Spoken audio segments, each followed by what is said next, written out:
Check. Red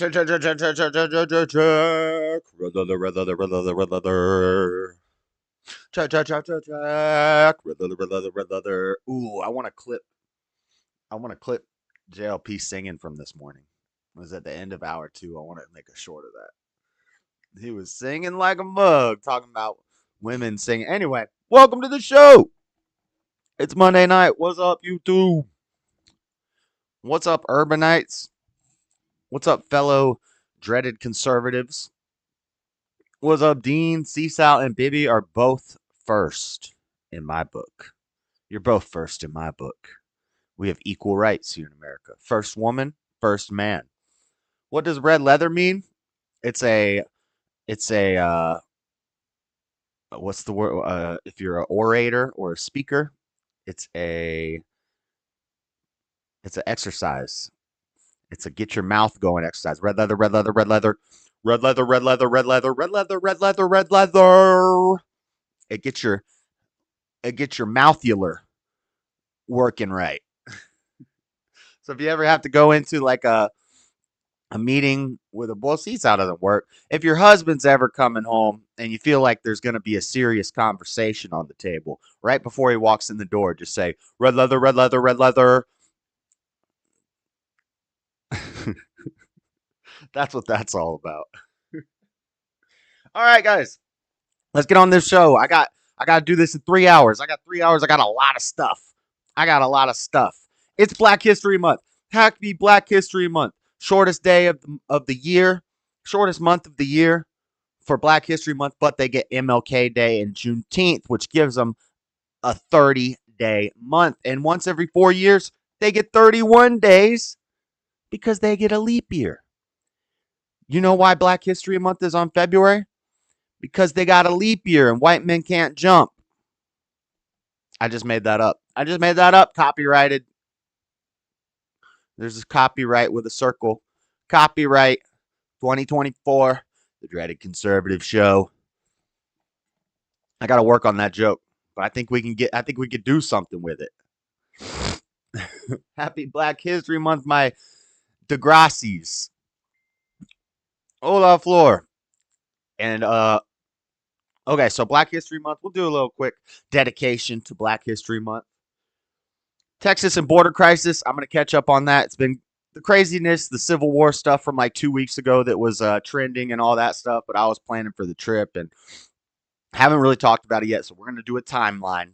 We're going to do a timeline from January 21st all the way till today, the developments that have been happening with talks of secession, Civil War, all this stuff about the border, cutting the wires, putting the wires back up, the feds, all that stuff. We'll cover all that.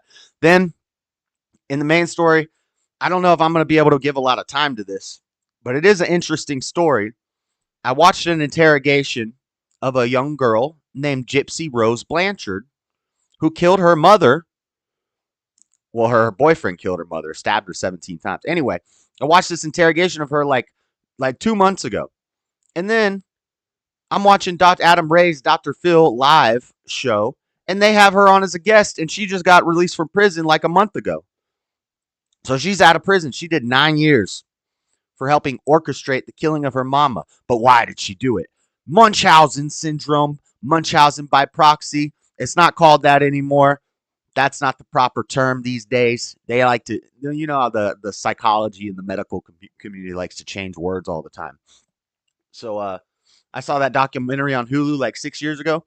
Yeah, she's out of prison. She's fresh out. Looking for her next victim. Probably. I don't know. I think she's married.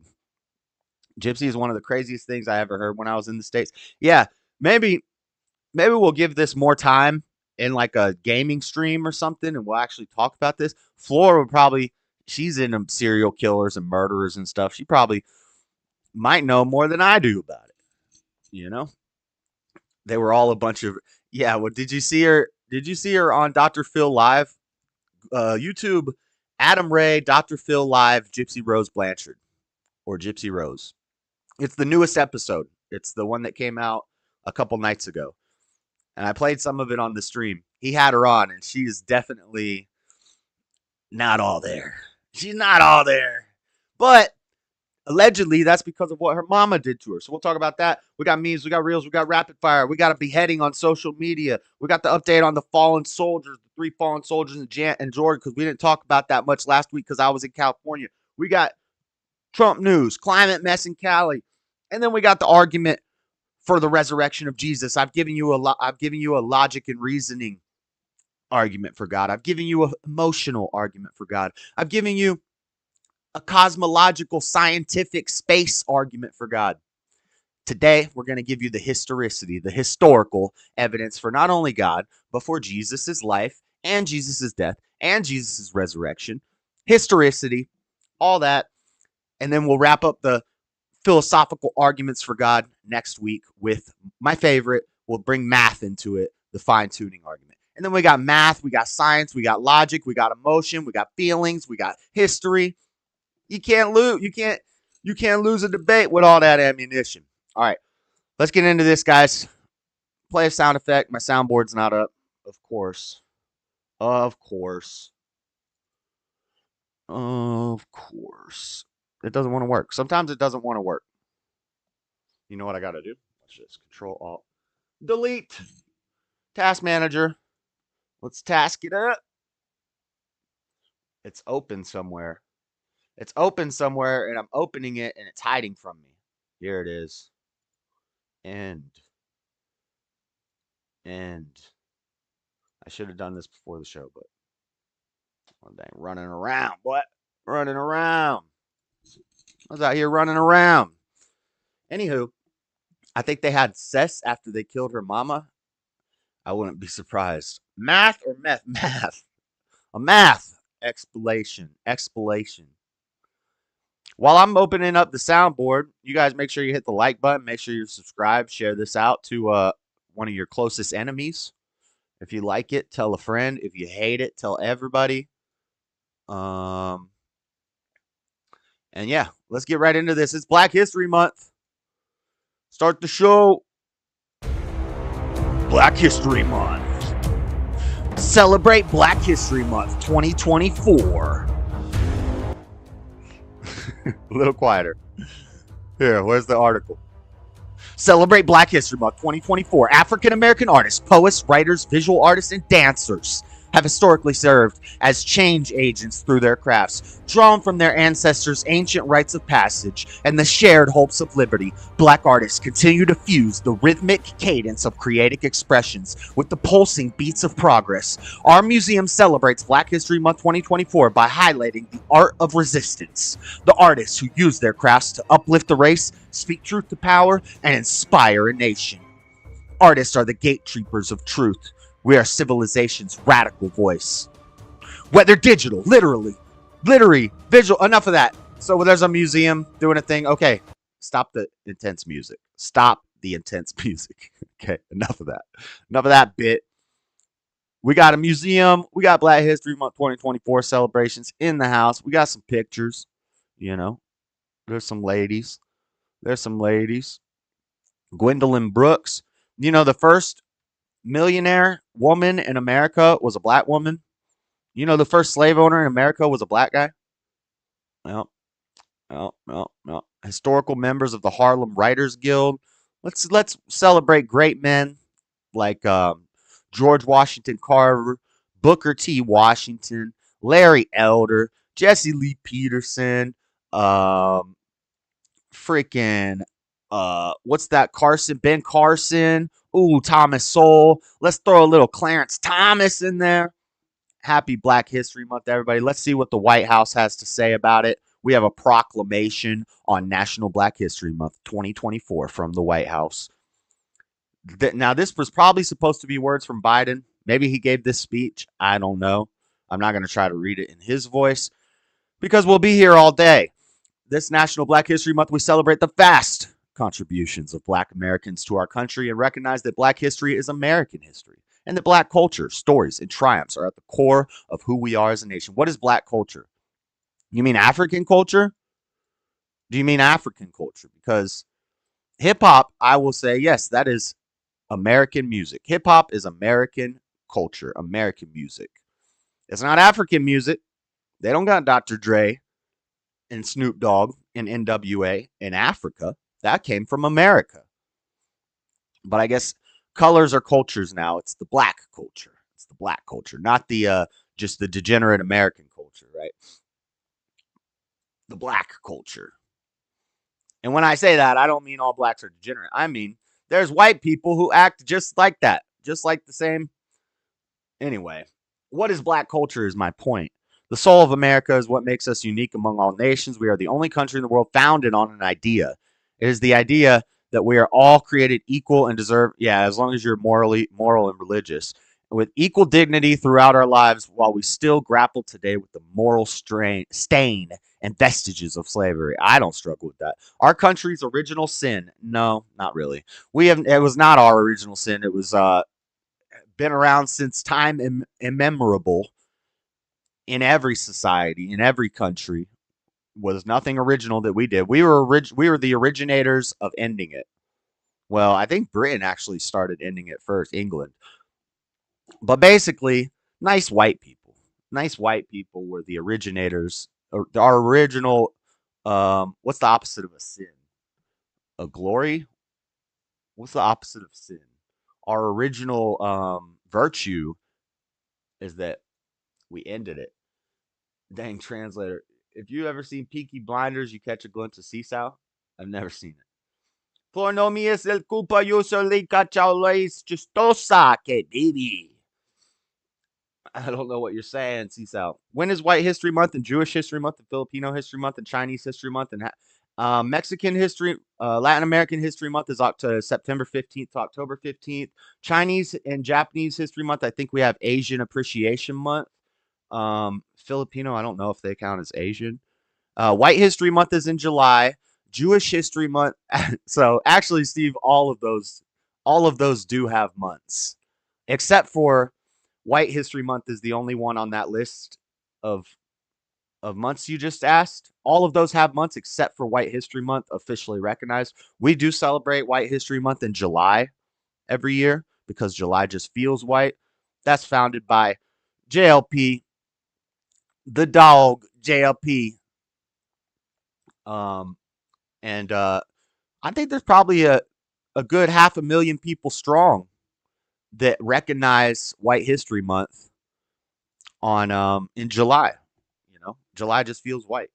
I got my White History Month T-shirt. I wear it every year in July on the show. So we do. It's not officially recognized. I tried doing a what's it called? A petition on change.org to start White History Month, and it got like 14 signatures, and then they removed it. They said it wasn't appropriate. It's not appropriate to get a petition signed for White History Month, but we do have we do have Jewish Appreciation Month. We have Latin America History Month, and then we have other Latin American history things. We have Asian Appreciation Month. Probably got a Chinese Heritage Month. I don't know about Filipinos. You could probably petition for that, but I can't petition for White History Month. But who cares? We're going to celebrate the great men in Black history this month, not the fake men that they glorify for Black History Month. You know, so that's why Pocahontas got scooped up real quick. My friend says thank you and is appreciative. He said he actually did not know that. Yeah, all right. I'm not asking for a friend. Yeah, for like the first year of the show, at the beginning of every month, I would do this is what month it is, and there's Deaf and Blind Appreciation Month. There's Mental Illness Appreciation Month. They call it. It's probably not called Appreciation Month, but because I think they called it Mental Illness Awareness Month to raise awareness of mental illness. And I was like, we're kind of aware of it. I feel like we're aware of it. We got Transformer Month. We got Weird Sexual Proclivities Month. Filipino is my beautiful wife, and they do fall under Asian. Oh, okay, cool. So we'll give her a shout out in Asian American Heritage. I don't know if I think it's Asian American Heritage Month or something like that. Something like that. They started it during the BLM things when the white people were beating up all those Asians. Remember that? Oh, you don't remember that? That's because that didn't happen. Okay, let's get on to this border stuff. Lots of border stuff. I'm going to run through the timeline. We got a couple little videos we can watch. I know I'm late on this. This has been going on for like 2 weeks. Civil war was trending on social media. Tim Pool was talking about it. All the commentators have been talking about this border stuff. We've talked about the border a lot and how it's been a consistent problem ever since Biden got into office. There's been a line and people under the freeways and people getting poured into the cities constantly. We understand that this is so they can pump up the census numbers because they'll count the people on the census to get more electorates and get more seats in their governments because they'll have a bigger population, whether those people are voting or not. They don't have to give them the right of the vote for them to affect an election. We've talked about just all of this stuff. We've been talking about this. It's been going on. Nothing new. But now this stuff is kind of crazy. So the U.S. So basically, we're going to go through this kind of quick. I'm not going to read all these articles because I got a lot. But from the Texas Tribune, the U.S. Supreme Court says Texas can't block federal agents from the border. So basically, and Steve brought this up like 3 weeks ago to me. Basically, Texas was saying, we're done with this crap. We're shutting our border down. And then the feds, the federal government, which is in charge of the border, came in and said, no, you can't do that anymore. We're cutting down this barbed wire. Or the Texas is saying we're putting up barbed wire. The feds are saying we're cutting down the barbed wire and we're going to walk in with them. We're going to bring them on in. So the high court's order effectively maintains long-running precedent that the federal government, not individual states, has authority to enforce border security. So the feds are saying we trump your rights, Texas, and Texas said we're going to put our foot down. Supreme Court allows Border Patrol agents to remove razor wire Texas installed at the Mexican border. Texas putting their foot down. They put the razor wire up. Feds march in, and the feds come marching in. Is that like a patriotic America? I never heard that song. How dare you say only Google is your friend? I've been your best friend for years. One day I will French kiss Josh online. No. No PDFs. No PDF. And that's a nasty PDF. Ain't nobody want to see no dang tongue slapping on the internet. All right. So they put up the thing. The Supreme Court says, we're going to cut it down. And we're marching in. And Texas says, no, you're not. And there was a standoff. And we're talking about civil war. There's been talks of secession. Let's watch. Should we watch this video? Let's watch a little bit of it. Entering the country illegally. The Supreme Court's narrowly divided ruling came after an emergency request from the Biden administration that argued the wire was endangering migrants while preventing. Look at our military cutting down our border. Look at all this trash. Look at all this garbage. Look at this. And look at the soldiers. Hold up. Oh, go back. ABC News Supreme Court reporter Lawrence Hurley joined us now with to prevent migrants from entering the country illegally. The Supreme Court's narrowly after an emergency request. Where's the soldiers? Administration that argued the wire was endangering. Maybe he's not black. I was gonna say Happy Black History Month. Anyway, so they're cutting it. The soldiers are cutting the dang border. Now, this is all from January 22nd, January 23rd. We're going to work our way through the timeline, ladies and gentlemen. From the Hill, Chip Roy says Texas should ignore Supreme Court's border razor wire ruling. And that's what happened. Representative Chip Roy of Texas called on Texas officials to ignore the recent Supreme Court ruling declaring the federal government could remove razor wire on the U.S.-Mexican border. They have a duty under the Constitution and every other norm of leadership of any sovereign state to protect our citizens, period, full stop. There is no exception to that, Roy told Fox News Digital on Tuesday. And if the Supreme Court wants to ignore that truth, which a slim majority did, Texas still had the duty. Texas leaders still have the duty to defend their people. Base Chip Roy. Let's see what President Biden has to say about it. I'm sure he has some great intellect and wisdom to share with us. statement, President Joe Biden starts it off direct. Quote, oh, sorry, this is not the speech. I thought this was just the speech, but this is a news report on the speech. Dang, I really wanted to listen to Gerber. When did he say, if you test the women, you get the benefits or something? That was so funny. Gerber. If you test the women, you get the benefits. for too long, we all know the border's been broken. It's long past time. This is the news, the mainstream media doing what I just did, where instead of listening to the Biden speech, we just read it because it's way faster and it makes more sense if you just read it. And they also correct all his errors when they type it up. The stenographer is working overtime because the stenographer got to be like making corrections. Floor's a translator, and she understands you're not allowed to change any of the words when you're translating. Well, the stenographer for Joe Biden is also a translator. She's translating from Bidenese to American, and she takes a lot of liberties with her translation, with her transcripts. So the news reporter's reading the thing instead of just letting Biden say it. To fix it. The president continues saying he's ready to shut down the border if and only if a bipartisan bill is passed by Congress, giving him that exact authority. I'm glad to hear President. Like the news could have put some clips together of him saying that instead of editing in a scrolling transcript and having the reporter read it. They could have just had 2 or 3 clips of Biden saying those lines, and then they could have commented on it. But they don't want to do that because it doesn't look good. Nobody want to hear dang Joe Biden talk. I thought this was the speech. Something he hadn't previously said, which is the border. Let's see what Biden walking around. Watch out. Watch out.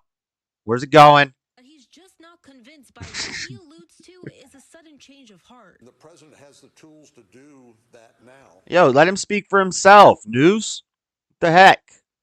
Of course, Biden ain't got nothing to say. I don't want to read his transcript. So his response. So we're moving through the days.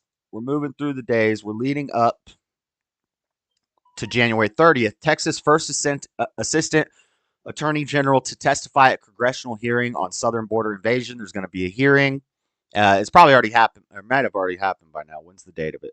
January 30th. So yeah, I think it's happened. Begins at 9 a.m. Texas Attorney General Ken Paxton has assigned First Assistant Attorney General Brent Webster to testify in the United States Congress before the House Judiciary Subcommittee on the Constitution and Limited Government. First Assistant Webster will discuss Attorney General Paxton's litigation initiatives challenging the Biden administration's unlawful immigration doctrine. The hearing, titled The Southern Border Crisis, the Constitution, and the States, will begin at 9 a.m. Central Time on Tuesday, January 30th. The subcommittee will examine states' authority to secure the southern border when the federal executive fails to do so.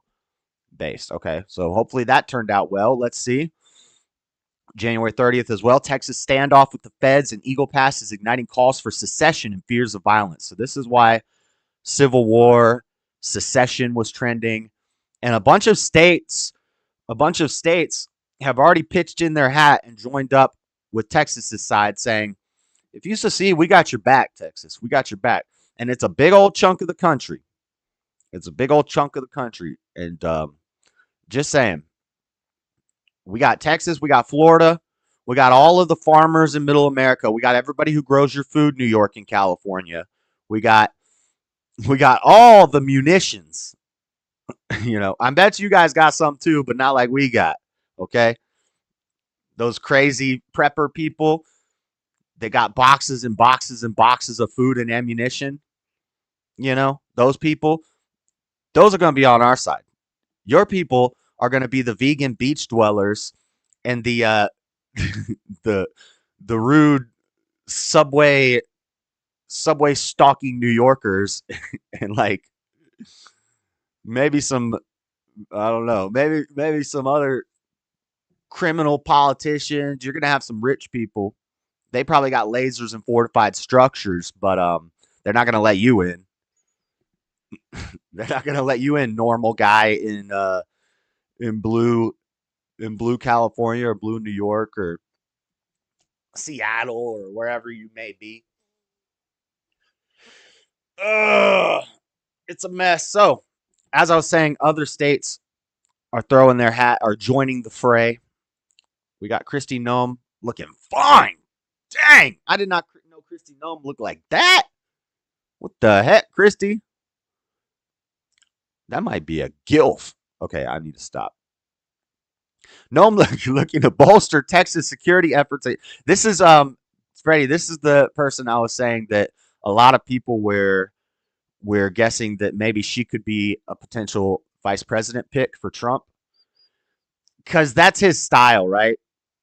Just pick the most attractive lady. We got an attractive based lady, you know, looks kind of Russian, looks kind of like Melania-esque. She might be trying to do that on purpose. You know how like his lawyer is like some hot lady. Y'all stop being thirsty. I'm not thirsty. I'm just saying Kristi Noem looking good. Aren't you supposed to be on your third job or something? Yeah, Bibby, you're supposed to be at work, boy. South Dakota Governor Kristi Noem said Wednesday that her administration is considering boosting its support for Texas efforts to deter immigration at the U.S.-Mexican border, such as sending razor wire and security personnel. The second-term Republican governor blasted conditions at the border in a speech to a joint session of the legislature, a gathering she requested Monday after visiting the border last week. Noem, once seen as a potential 2024 presidential candidate, has made the border situation a focus during her tenure. The United States of America is in a time of invasion, Noem said. The invasion is coming over our southern border. The 50 states have a common enemy, and that enemy is the Mexican drug cartels. They are waging war against our nation, and these cartels are perpetuating violence in each of our states, even right here in South Dakota, all over the country. That's why they don't just hang out where they cross the border. They go all over the country, and they get bussed all over the country. They get free travel. They get free hotels and housing. They get, as we're about to see, they get arrested and let out of jail for violent crimes, and then they laugh at us. And this is just commonplace. I think I don't know who said this first, but I said it weeks ago. Fleckus has said it. Lots of people have been saying this. You know, maybe the plan is we're bringing all the illegals in so that when we start World War III with China, Russia, and the Middle East at the same time, and they decide to invade America, we have ground forces ready, and these ground forces know how to operate around a border, right? We just post them up around the border. Y'all know about the border, right? Y'all know all the secret passageways and stuff. You're our frontline defense. Post them up around the border. Unfortunately, I don't know if they're going to be able to operate a battleship. And unfortunately, China's Navy is bigger than ours. So I don't know about the water situation, but we'll put them up on the border of Canada and the border of Mexico. And that's going to be our frontline infantry. Just a thought. Just a plan. Just a thought there, Biden. I'm pitching you a freaking bone here. Flora just asked Josh to guess what she's eating and immediately told him. Josh, guess what I'm eating? Cheetos with lime. Yeah, you got to give me time to guess. Don't tell me to guess something and not give me time to guess. That's a dang travesty. I got ahead of myself on that one. Wah ha ha ha ha. Cheetos with lime. You got to put lime, flaming hot Cheetos, squirt some lime in that mug, and then go to the nacho cheese thing at the 7-Eleven and pour some cheese in that piece. Twist the top up a little bit and shake it. Shake it like a salt shaker. And that's it. That's it right there. That's a little Mexican treat in America. Make you feel like you just hopped over the border.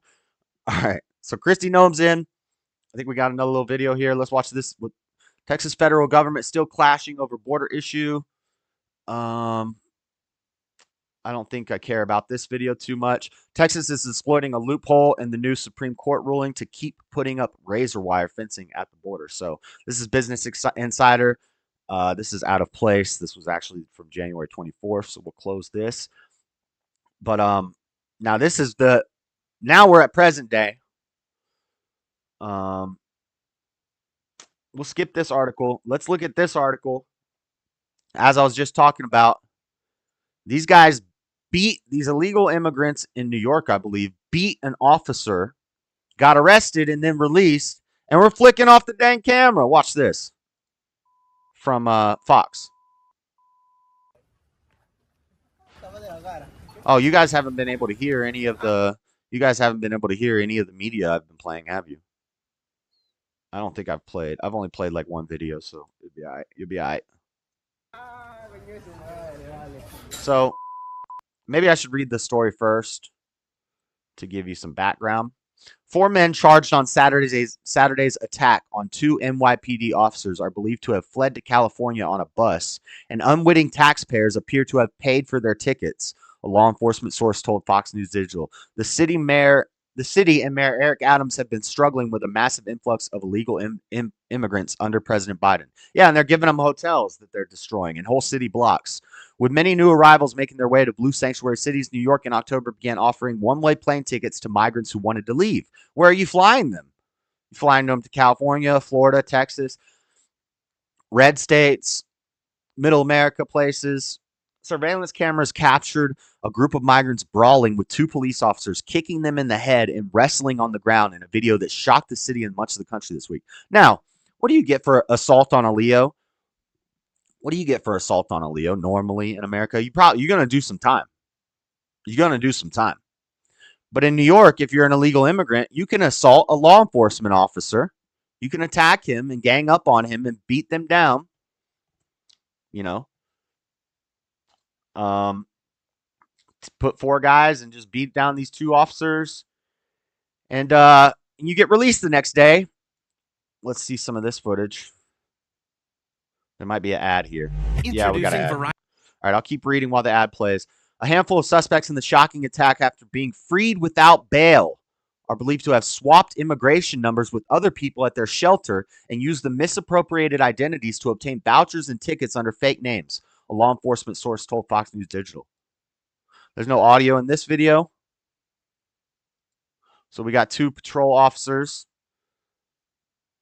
2 guys, calm, just doing their job, just saying, move it along, guys, move it along, illegal immigrants. And now they're trying to take a guy down. So the whole squad starts kicking him. 1, 2, 3, 4. Cops seem all right so far. Nothing too bad. Nothing too bad. I mean, just the fact that you're kicking an officer in the head. Oh, that was a kick. That was a strong kick to the head. Yeah, and that you can die from that. Like, you can kill somebody with a well-placed kick to the head. Yeah, so definitely these guys should be in prison, right? They should be in prison. Nope, they get released with no bail, and this is their response to American media. And now they're in California on taxpayer bus tickets. What's he saying, Flor? Go presos. What? I don't speak English. Is that how you respect the country? He said, I don't speak English. Flicking off the cameras. That's how you feel about this country?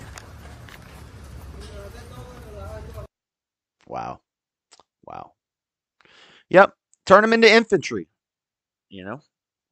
Turn them into infantry soldiers. Recruit them.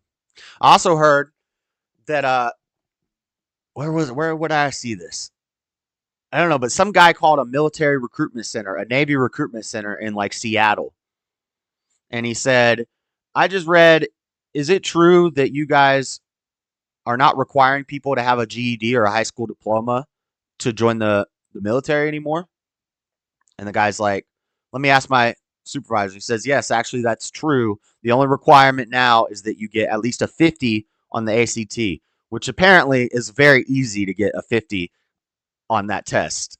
And they used to require at least a GED or a high school diploma, which I didn't know that. That doesn't make sense to me because I thought you could join at 17. So maybe you have to get a GED if you want to join at 17. I don't know. But anyway, the point is now, once again, they've lowered the standards to join the military so any dummy can get in. And, which is fine. I don't think you need to be a super genius to be a dang soldier, but you should have basic competence skills. And I think that's what they've done is now you don't have to have that anymore. And so the guy's like, oh, okay, so it looks like we're going to war. The guy who called the recruiter, when the recruiter said that, the guy's like, all right, thanks, bud. Looks like we're going to war. Basically saying that they're making it super easy for people to get in because It's about to go down, boys. Josh, okay. Has no idea what's even happening. What happened?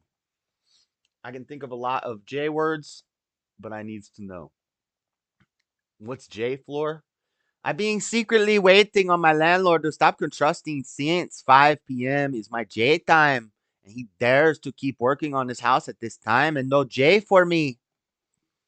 No J for me. Does J stand for Josh?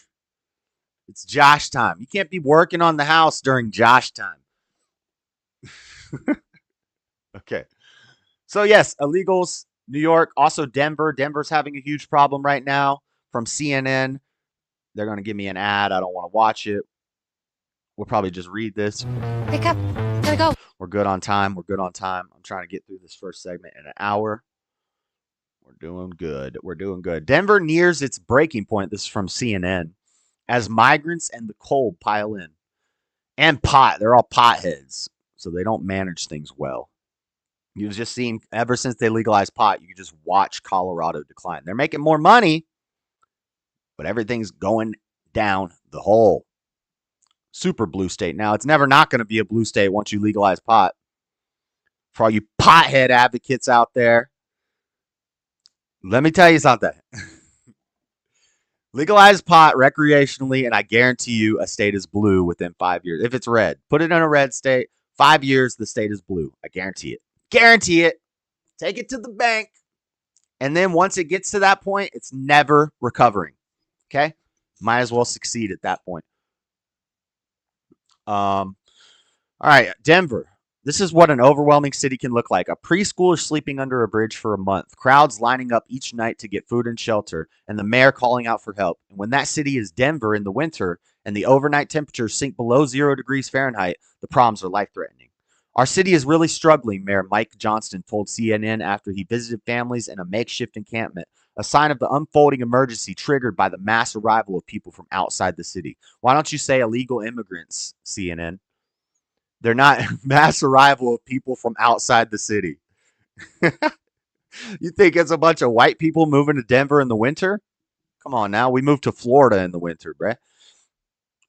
We're not going to Denver in the nobody's moving to Denver in the winter except for dang illegal immigrants. This is both a humanitarian crisis for the individuals that are arriving and it's a fiscal crisis for the cities that are serving.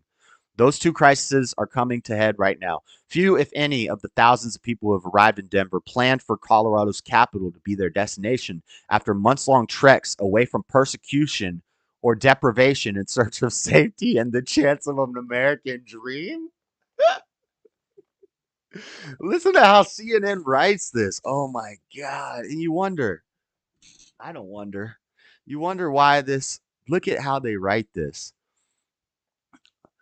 Our city is really struggling, Mayor Mike Johnston told CNN after he visited families in a makeshift encampment, a sign of the unfolding emergency triggered by the mass arrival. Oh, wait, no, this paragraph. He said this. Wait, where did it go? Oh, few, if any, of the thousands of people who have arrived in Denver planned for Colorado's capital to be their destination after months-long treks away from persecution or deprivation in search of safety and a chance at the American dream. Let's glorify the illegal immigrants. And you know why they didn't plan for Colorado capital to be their destination? You know why they didn't plan on that? Because they just crossed the border and get a plane ticket to a city. So they didn't know where they were going. They just came to America legally and got put on a plane and ended up in freezing pothead Colorado. Good luck, immigrants. Good luck. Hopefully you're war ready, though. When Texas Governor Greg Abbott decided to offer free bus rides to get asylum seekers out of his states, they're blaming Greg Abbott. The options were generally New York, Chicago, or Denver. Oh, so that's why. Each of these cities had a Democratic mayor and Abbott has targeted. And I said when he did that, and everybody's like, base Greg Abbott. I was like, not really based. Like, I get it. It's funny. It's kind of a troll. It sends a message. It makes a point. If you want to be a sanctuary city, when they come into Texas, we're going to send them to your sanctuary cities. But they still come to America, and they don't have to stay in those cities. And those cities are still part of America. So destroying those cities does not help us. Making the situation worse does not help us. You should have just bust them back to damn uh, Venezuela or wherever the heck they came from. Guatemala. You should have just sent them back, Abbott. That would have been more based. Just saying. And here they are in the tents and whatnot, under bridges, cold than a mug. But at least they got mota. At least they got the mota. Ay, ay, ay, ay. Okay. So that's happening in Denver. It's happening in every city. It's happening in California. It's happening in New York. It's happening in red states. It's in Salt Lake City. It's in and these little blue pockets in all the red states, these are little cancers. And they grow them by flooding in immigrants. It's going to be crazy. I told you, 2024. 2024. Let's go. Guys, whether Trump wins or loses, we got content. We got content coming for on deck for sure. There's going to be no shortage of content this year. Whether Trump wins or Biden wins, there's going to be no shortage of content for the next 4 years. There will be a shortage of content when the satellites start shooting lasers at all the major cities and the power grid and the running water goes down and the internet shuts down and all forms of communications are eliminated. The show will end at that point, but hopefully by then we've got a reconnaissance point set up and we've got a community of survivors and we can meet up in the mountains somewhere and we can build the new world, right? We're just going to have a cleanse. We're going to have a giant cleansing of the whole world. Of the whole world. Yep. And if they hit just America and the rest of the world is okay, we're going to Hungary. I need a white woman and a raft. And I'm getting to Hungary. I don't care if I gotta go across the dang from Alaska to Russia and then hike through Russia. I'm just kidding. That would be horrible. You would die. You'd not make it.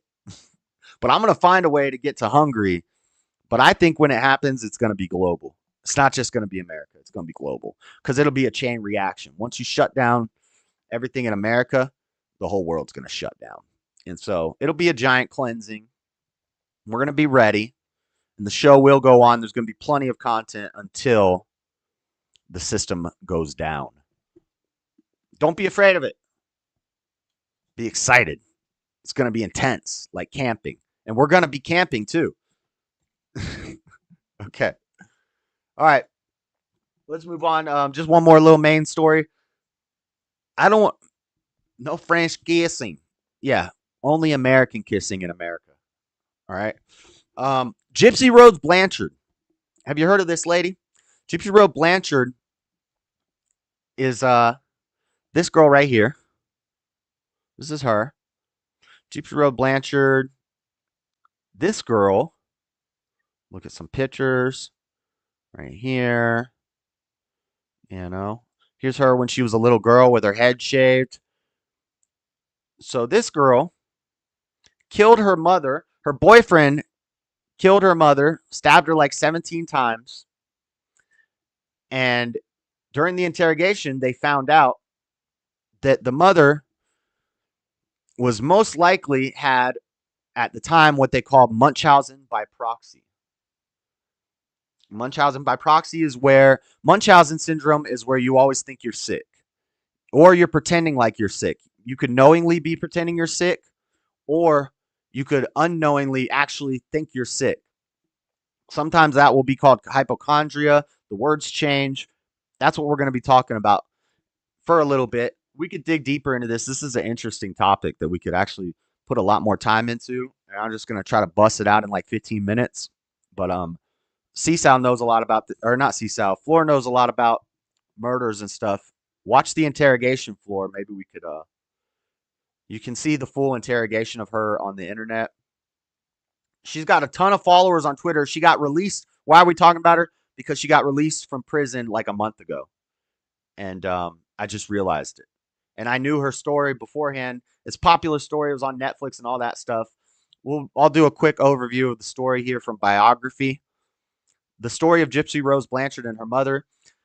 Gypsy Rose Blanchard's mother, Dee Dee, falsely claimed her daughter was suffering from different illnesses until Gypsy arranged for her boyfriend to kill her mother in 2015. Gypsy Rose Blanchard grew up with her mother, Dee Dee Blanchard, making claims about her health that resulted in a series of dire diagnoses and medical interventions. However, Gypsy wasn't actually unwell. Her mother had been lying about her symptoms. Experts believe Dee Dee's behavior stemmed from the mental disorder Munchausen syndrome by proxy. Munchausen by proxy means you're putting your Munchausen onto a proxy, somebody else, usually your kids. Usually it's going to be mother with the kids. Eminem talked about his mom having this, and I think it's when we get into the Munchausens, I'll give you my thoughts on that. Maybe I'll just do it now while I'm on it, while I'm thinking about it. But I think, I don't really believe in psychology and stuff. I like learning about it. I use the words and I talk about it because people understand what you mean when you say depression or anxiety. But I believe all of these are spiritual ailments. Same with Munchausen syndrome. That's why I think Gypsy Rose Blanchard would be a great guest for the Fallen State. I want to somebody email the producer because she's doing her rounds on social media now. She's out of jail. She's in California. I think she would do it. Or no, she might be in Texas. I'm not sure where she is, but I think she would do the Fallen State. This is a girl you need to talk to about forgiving her mother because her mother didn't. Her mother had a spiritual ailment and she put that onto her daughter. That's the sins of the father, the sins of the mother, the original sin, that we're born, the crazy world we're born into, the crazy parents we're born into. Gypsy was born to this mother. This mother had this evil spirit in her, put it onto her daughter. Evil spirits in her daughter. Daughter kills the mother. Daughter goes to prison. Daughter gets out of prison. Shows no remorse. And it is actually, she won't say it because she could get in trouble and go back to jail. But I believe she's happy with her decision. I think she thinks she made the right decision for killing her mom. Some people may argue that she did make the right decision by killing her mom. I don't think she did. I would say maybe run away. There are other options, Gypsy, but it's a crazy situation. And her spirit, more importantly, her spirit was destroyed. Her mother's spirit was broken. Her spirit was broken. And when your spirit's broken, your physical is broken. And your physical and your mental, everything's out of whack. So, of course, your mom's crazy. You're crazy. Kill your mama. Don't think maybe I could run away. Maybe I could go talk to somebody. Maybe I could go, I don't know, do something else. Do something other than stab her 17 times. Jeez, Gypsy. But I think she would be a great guest because she needs to forgive her mother. She needs to learn about forgiveness. But who knows? She may be given over to a reprobate mind. She's a dang murderer, but I think she could still be forgiven. Who knows? She gets to be free. I bet you she will be a wreck soon. I don't know. I think she's got money. I don't know. We'll see. I don't know the future. I don't know what she's going to do, but she needs to go on the Fallen State. That would be so entertaining to see. She got released on December 28th. She's been sharing personal moments after she was released from prison following her release. She shared several posts on social media celebrating her freedom, including photos of moments spent with her family. She's sharing pictures of her mom on social media. Yo. Is there any interviews or something we could play of her? So yeah, Munchausen by proxy. Munchausen syndrome by proxy, or no, we'll start with Munchausen. So this is what allegedly her mom had, which I believe if we're going to put a name on a demon, you can call it Belial, you can call him Legion, you can call it Baal, you can call it Baphomet, or we have psychology to name the demons for us. So we name the demons depression, we name the demons. So if this is a real thing, Munchausen syndrome, which actually they say it's not because they've renamed it now.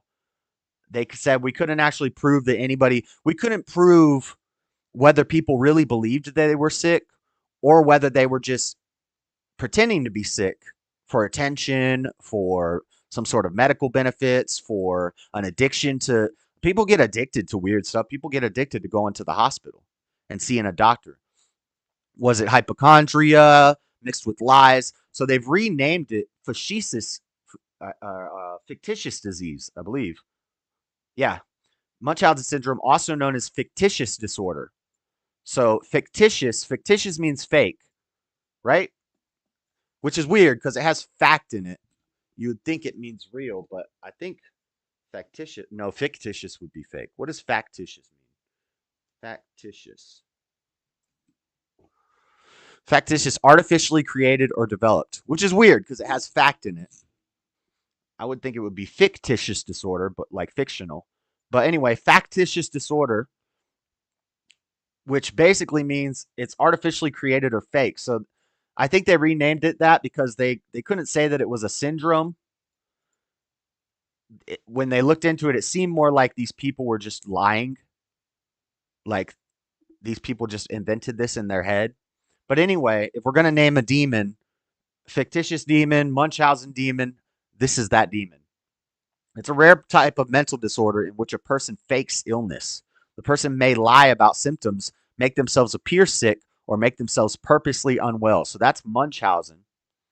Munchausen by proxy is a mental illness in a form of child abuse. The caretaker of a child, most often a mother, either makes up fake symptoms or causes real symptoms to make it look like the child is sick.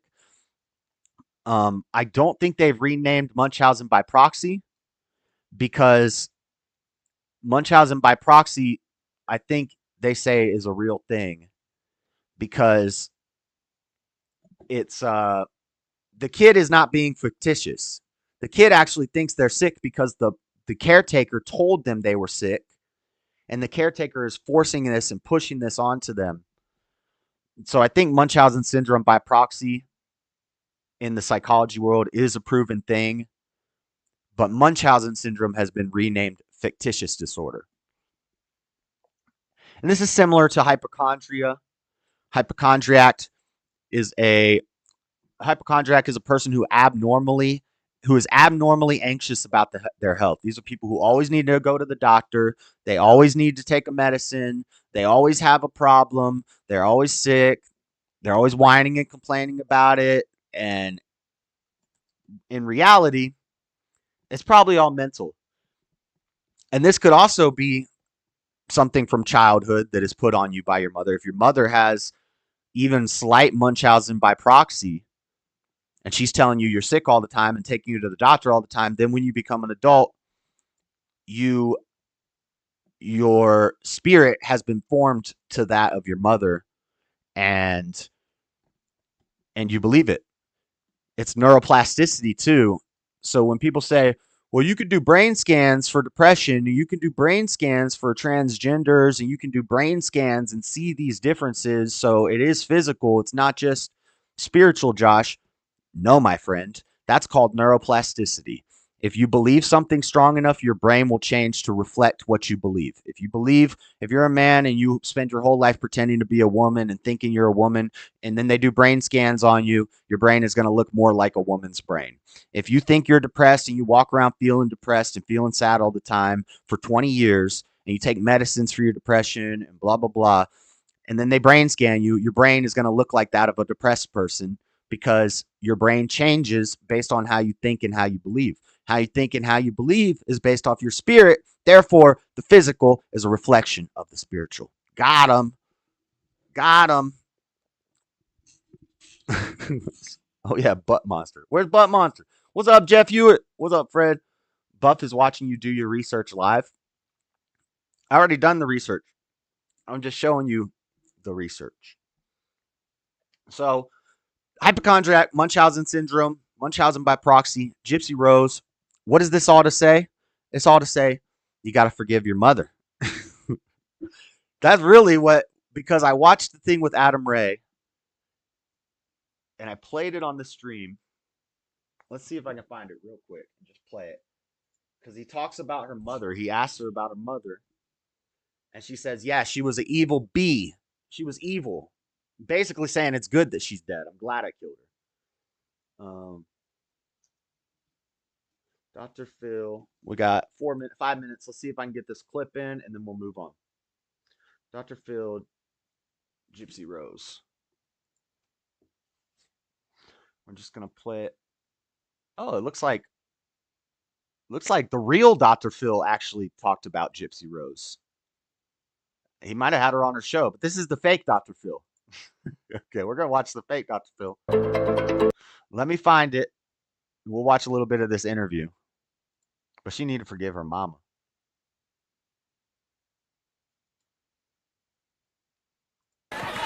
Wow, this is bonkers. One more time for Gypsy Rose Blanchard, huh?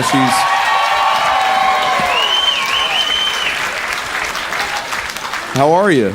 I'm good. Hi, y'all. I'm gonna play it fast till we get to the part. Wow, that you're so scared, huh? I'm so scared, but it's not prison, so yay. It's not prison. So you got out of jail like 2 weeks ago? 2 weeks, yeah. And what was the first thing you did? Like go to a Denny's or what'd you do? Yeah, I went straight Went to to Waffle IHOP. House. Waffle Got it House. smothered and covered. Gotta go to Waffle House. You gotta hit the Yancroft Waffle House hot wing 10 piece. You gotta hit, or no, that's Chevron. Hit the Yancroft Chevron hot wing 10 piece, or hit the Waffle House. Smothered, covered. Get you some dang chocolate chip waffles. Hypochondriacs are prescribed placebos. Are they really? Wow, I wouldn't be so. That doesn't surprise me. Because the doctor in his notes is taking notes. Okay, this guy's in here every week. He's got a different thing every week. He's always telling me. And you think you're playing the psychologist. You think you're Goodwill Hunting the psychologist. And if you're smart, your IQ's high enough, you can. But even then, they're smart too. So they get what you're doing. I know, I've tried. But if you're dumb, you think you're manipulating the psychiatrist to give you more medications. When in reality, they're taking notes and they're saying, yeah, let's just give him a bunch of placebos. Let's give him 8 different placebos. I bet that's true. I don't know that that's true, but I bet that's true. Now, I have a... Good thing she didn't go to Wendy's. I don't get that joke, by the way. These ladies, not that funny, and I don't get that joke. Good thing she didn't go to Wendy's instead of Waffle House. Good thing she didn't go to Wendy's. Was her mom's name's Dee Dee, not Wendy's. I don't get it. Does anybody get that joke? Good thing she didn't go to Wendy's. What's wrong with Wendy's? Wendy's. Oh, maybe because her name is Wendy. I think because her name's Whitney. Yeah, I don't get the joke. I have so many woman joke questions. Gals, please feel free to chime in. So for those of you that don't know the Gypsy Rose Blanchard story, it's better. That's not even her. This is Gypsy Rose Blanchard. This is her. That's definitely her. Than the plot of Two Girls, One Cup. It's crazy. It's wild. I mean, your mom basically... Your whole life was like, you have cancer, boom, shaved your head. Done. She said you got HPV, boom, take these vitamins, Gone. right? Yeah. And then she said you couldn't walk and you were in a wheelchair. Yeah, and I just did it. I'm in the wheelchair. Did you know you were sick? I thought it. I mean, you can't see cancer. Can't see So cancer. I said, okay. I also read that on a Panda Express fortune cookie. Right, you're a kid. You don't know. But then when your mom tells you can't walk, you can walk, but the power of persuasion, especially from a caregiver or a parental figure, is very strong. You can persuade. Children's minds are sponges. You can persuade a kid to believe that they're paralyzed, and then they just won't walk. They won't walk anymore. Yeah. So your mom, what a shitty fucking twat that she... Okay, well, you're wrong, Floor. That's definitely her. I just showed a bunch of pictures. I showed pictures of her in multiple interviews. That's definitely her. No, yeah. Not until I got to prison. They said, you don't have cancer. Get the fuck out of here. Yeah. So you went... She's done up. She just did 9 years in prison and got out and she's got like 9 million followers on Twitter. Okay, whatever, Floor. You don't know what you're talking about. To like Disneyland and your mom was like, my kid is sick, and then she got extra, front of the line passes and stuff. Oh, yeah. And so then one day you just said, I can walk? Well, I knew I could walk. Oh, shit. Okay. All right, follow-up. Has that always been your laugh, or is that... I get if I'm wrong and that's an actress.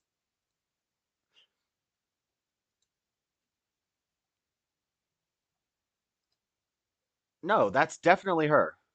Yeah, that's definitely her. 100%. And you can't fake being that weird. That's her for sure. Yeah. Yeah, I'm not. You see, this is gaslighting, Floor. This is gaslighting, Freddie, where I know that's the real Gypsy Rose. Google it. That's not her. I know that's her, and Floor is gaslighting me right now to make me question myself. That's gaslighting. So let's just continue. Why'd you thought you were sick? I think she meant mentally ill. Yeah. Well, she told people that too. Yeah, she was right. Yeah. Yeah. Well, also, her voice is a little higher pitched because I'm playing it at 1.25 speed. So she doesn't. Well, now jail is. I mean, so you killed your mom. Or Yeah, that's not her voice because I'm not at the normal speed. It's a little faster. your I didn't boyfriend. kill my mom. Don't tell people that, or else I'll go back to jail. Yeah, I don't want that. But your boyfriend did. He did. Yeah, 17 stabs, and that took her out. Holy shit. Yeah. What prevented him from stopping at like 13? You know, I don't know. Yeah. Yeah. So, okay, gals, any questions to here? I get- mean, it's a wild, like I told you, it's a wild to beat the. Go ahead, Nikki. How did you meet? I don't know the whole story. How did you meet this guy to kill your mom? And how did that come up? Like, Yeah. Great question. on your And is first he date? single now? He sounds He's committed. He's probably single. He's still in jail. Oh, so he's for laugh. Yeah, Nick Godejohn is his name. Yeah, that sounds like a guy that would do some weird shit. I'm trying to get to the part where she talks about her mom. Basically, she's not repentant. It's 6:01. I got to move on.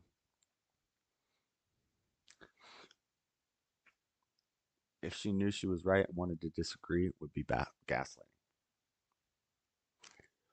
Well, no, the person who's gaslighting usually thinks that they're right. But they're actually wrong, and they'll make you think you're crazy. Wait, they're still dating? No, I think she's dating this big boy. There's pictures of her with a big old guy. Gypsy Rose Blanchard's husband, Ryan. Ryan picks her up from prison with camera crew. I don't know when they got married, but this is her husband. This guy. Looks like her mom.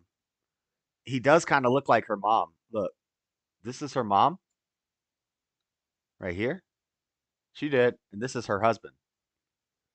You see that? You love what you hate. You love what you hate. He looks just like her mama. He gonna be dead. He gonna be dead soon. If she sneezes, don't you dare tell her to take some sort of medicine. Don't you dare. You will get stabbed up. Bad news, Christina Rodriguez is playing Gypsy Rose. She had 17 stabs, all casual, like bacon and eggs. She's married to a different guy. Weird. Yeah, it wouldn't be a manipulation if they didn't know what was wrong. Whatever, Freddie. You don't know what you're talking about. You don't even know what you're talking about. All right. That's it for all the main story news. Let me open up these memes. We do have memes this week. I know I skipped memes on you guys last week, but we're making good time. We're making good time. We can blast through these memes. Oh, wait. What's this? What is this? iPhone XR. Oh, these must be from Freddie's phone. No. Those are camping pictures. What are these?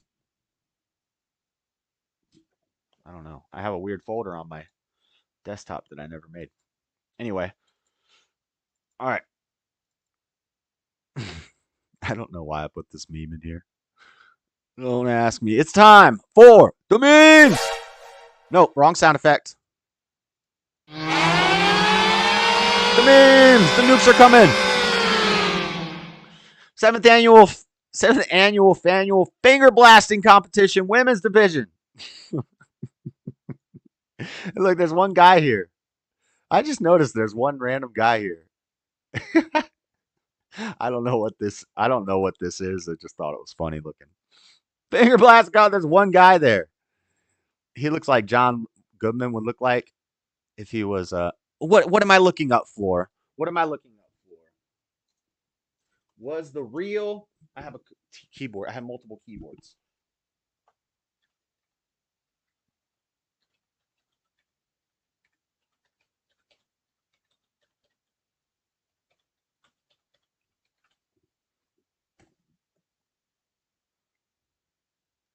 What am I Googling for? I just said, is the real Gypsy Rose?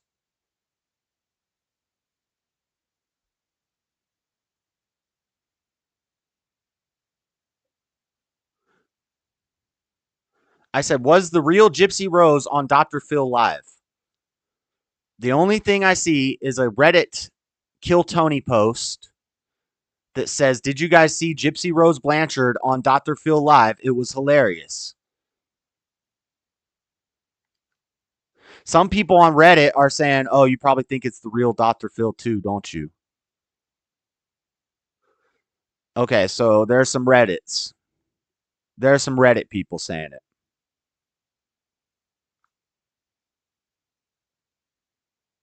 Not even Dr. Phil could make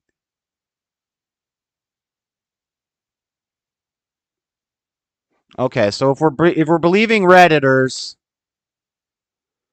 apparently that was an actress, according to Reddit, which is the only evidence that I see so far.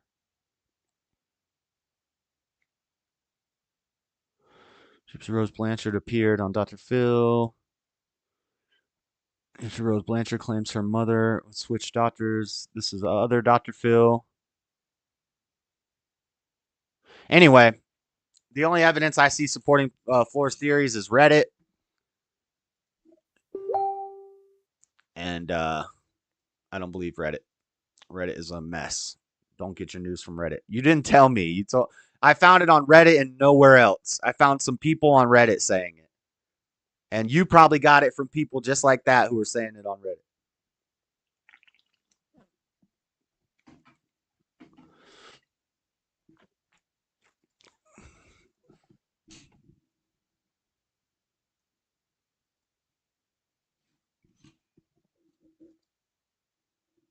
No. No, that is not the girl that was on that stage. No, you're wrong. Nope. I don't care. Yeah, that's way wrong. That's not even close to true, Floor. You're saying that girl that we just saw was not the girl that I showed you pictures of. It's this girl. This is the girl that we just saw on the stage. The girl who looked exactly like the other pictures of Gypsy Rose Blanchard, identical. But you're saying that was this girl.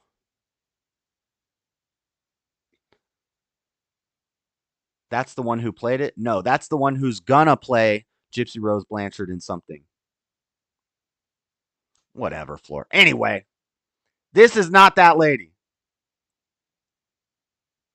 Get out of here. She's going to call me and tell me to apologize to her. Anyway, it's meme time. Whatever. The point remains. She needs to forgive her mama. She needs to go on JLP show. Jerry's hallway can't exist. Where are the Seinfeld fans at? Look at this. Look at this diagram. Jerry Seinfeld's hallway technically, physically, cannot exist because it would be going right into the kitchen. See, this is where Kramer's apartment is. It's the front door, the hallway. I'm not looking at it saying I'm wrong because there's no way if they did that. No. You know that it's a variety show and that there's multiple acts that come up on the stage. Anyway. Next. You're distracting me from the memes. Solid book review. How to sleep well. She's passed out on the dang subway train. Nice. Nice. That's a good book right there. Good book review. Nope, no apologies. I don't believe Reddit. Next. How liars are born. You guys wait here. I'll be back, I promise. This is how liars are born, which means everyone is a dang liar. This is how we all got to the destination in time. We all got there first. You guys wait here. I'll be back, I promise. That's how all liars are born. Okay. Next. Oh my gosh, she's messaging stuff. She wants to make sure I see it.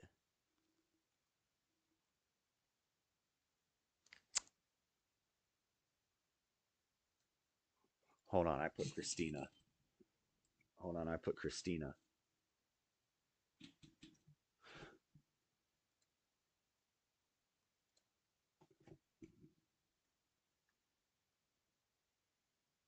Well, thanks for popping my bubble.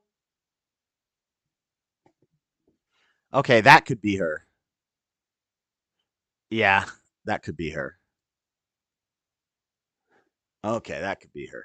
Not that, but that could be her. All right. You win. I apologize. You weren't gaslighting me. But the point of the whole bit still remains. Gypsy Rose Blanchard needs to forgive her mama. Munchausen is a spiritual ailment. That's it. That's the point. And that Dr. Phil thing made me think about it. And she did get out of prison. I did apologize. I already apologized. Wait, why do I have to apologize for being wrong and standing on my principles until I'm shown otherwise?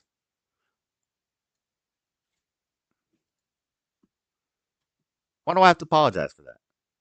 I don't need to apologize for that. Next meme, how the F that little voice in my head know all the lyrics when I don't. Yeah, when I try to sing it, I go,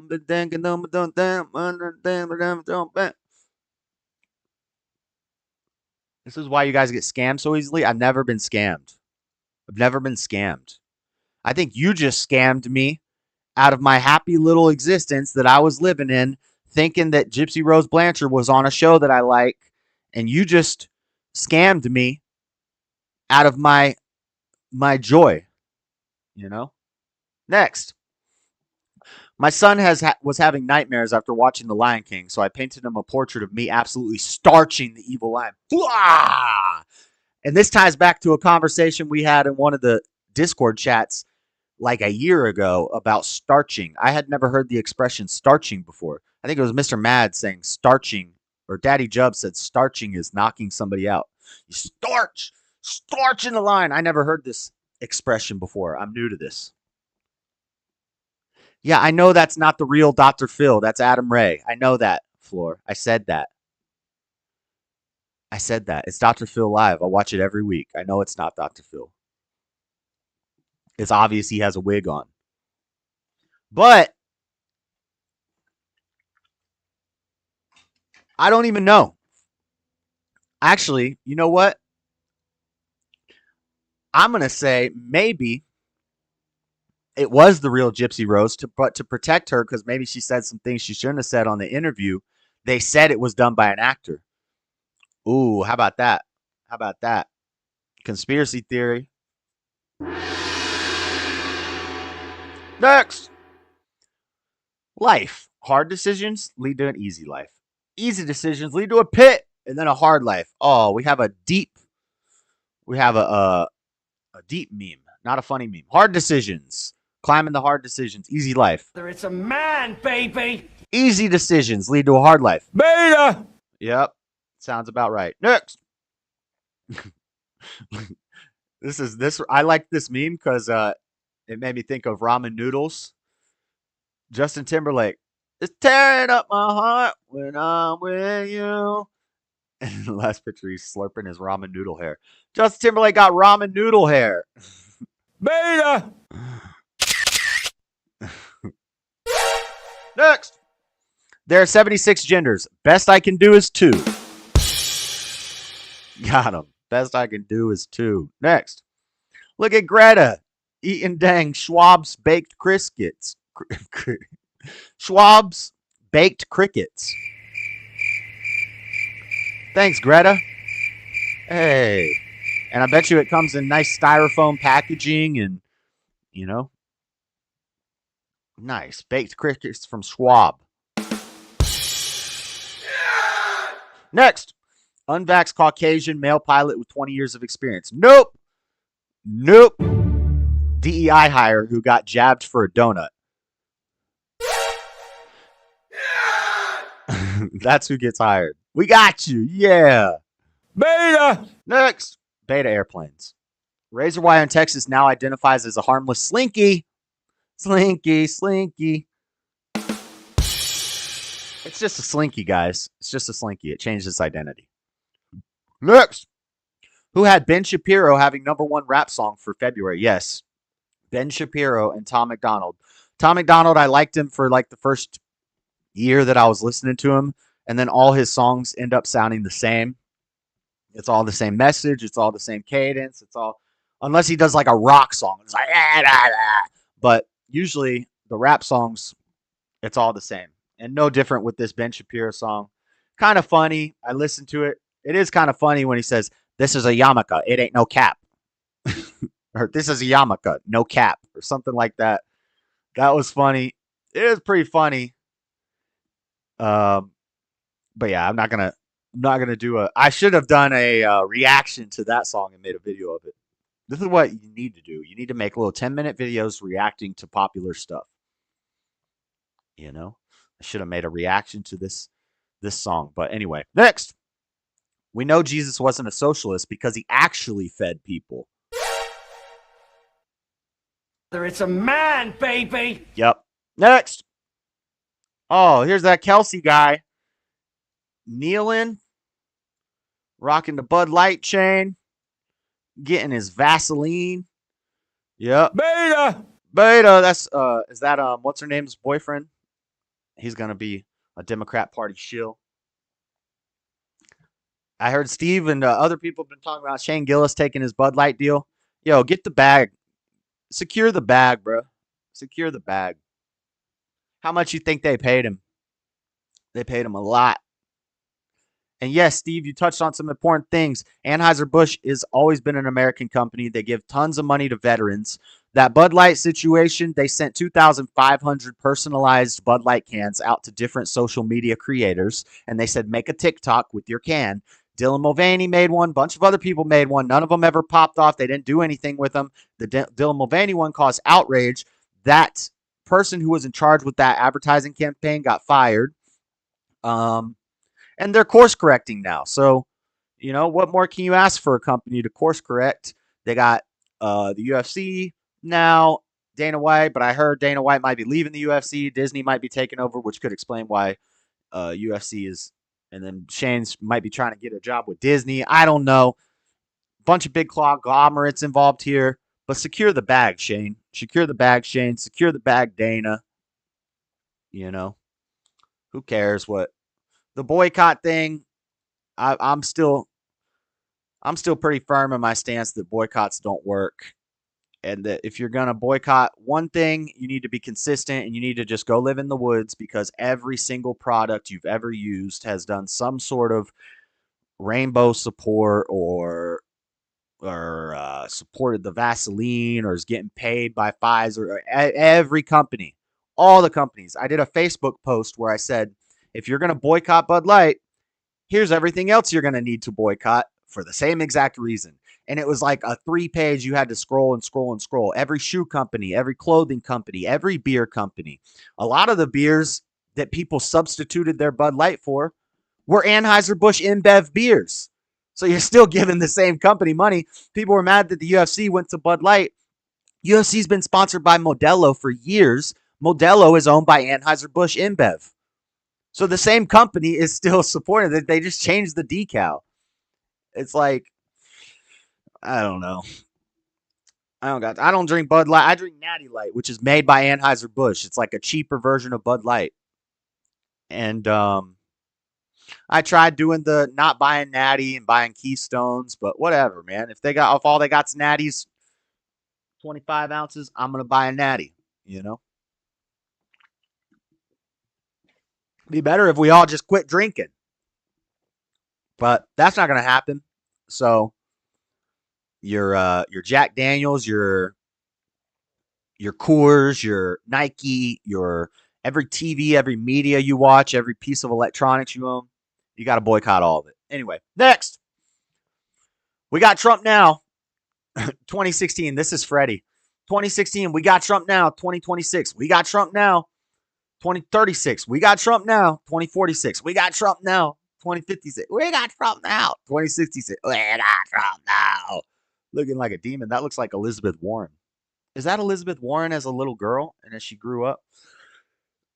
They're never going to get Trump. Never going to get Trump, especially not if they're a bunch of betas. Beta! Next. Whole boneless, skinless chicken, 50 cents each. Guys, did you know an egg is a whole boneless, skinless chicken? Based.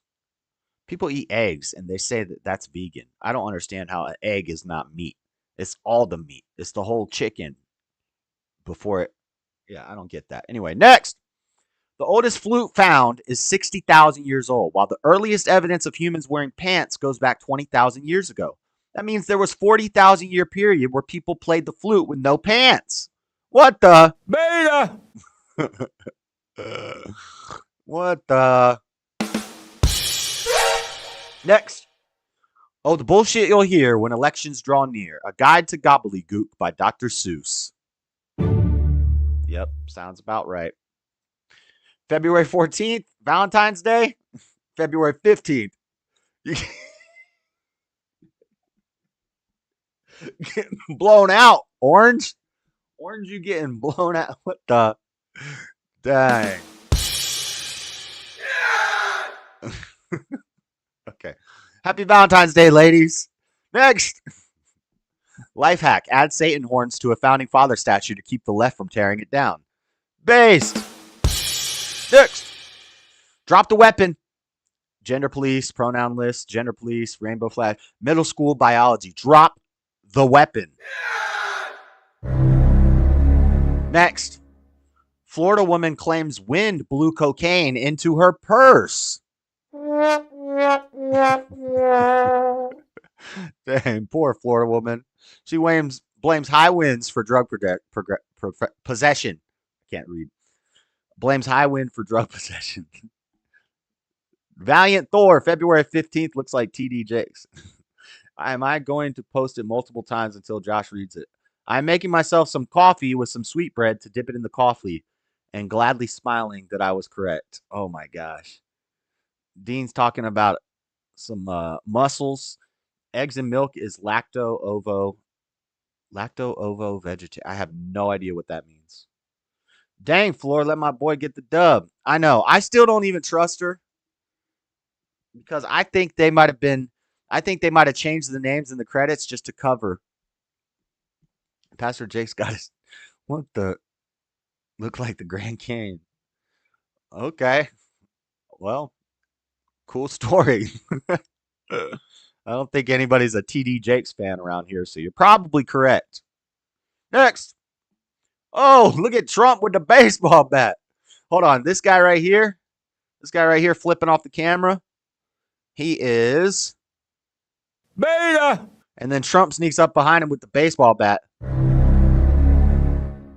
And you hits him. And you say, It's a man, baby! That's right. That's right. Trump murdered a guy. Next. And that's it for the memes.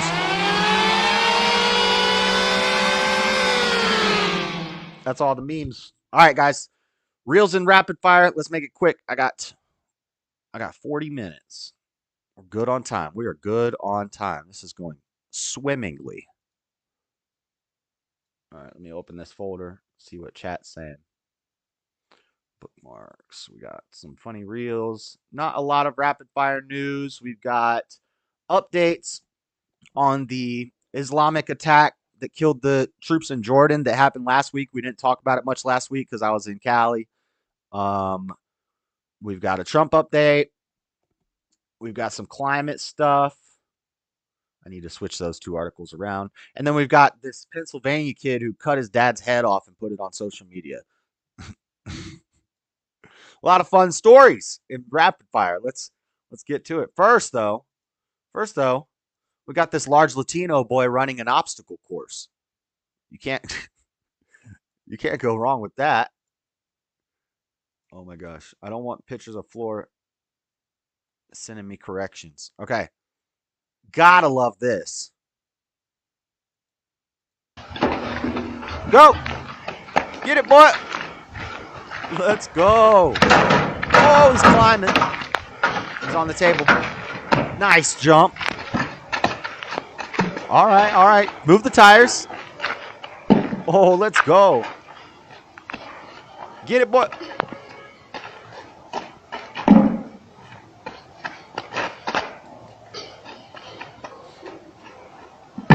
Nice. All right, what's next? The bike. He's on the bike. It's a man, baby! Oh, he's off the bike. He ditched it. He's going up the ladder. Oh, my God. He's getting altitude. This guy is gaining aerial supremacy right now. Oh, let's go. More cowbell. Nice. That's epic, bro. That is epic. You can't get wrong with that. Oh, what's this? One jujitsu, please. yeah, I'll take the full year. Yeah.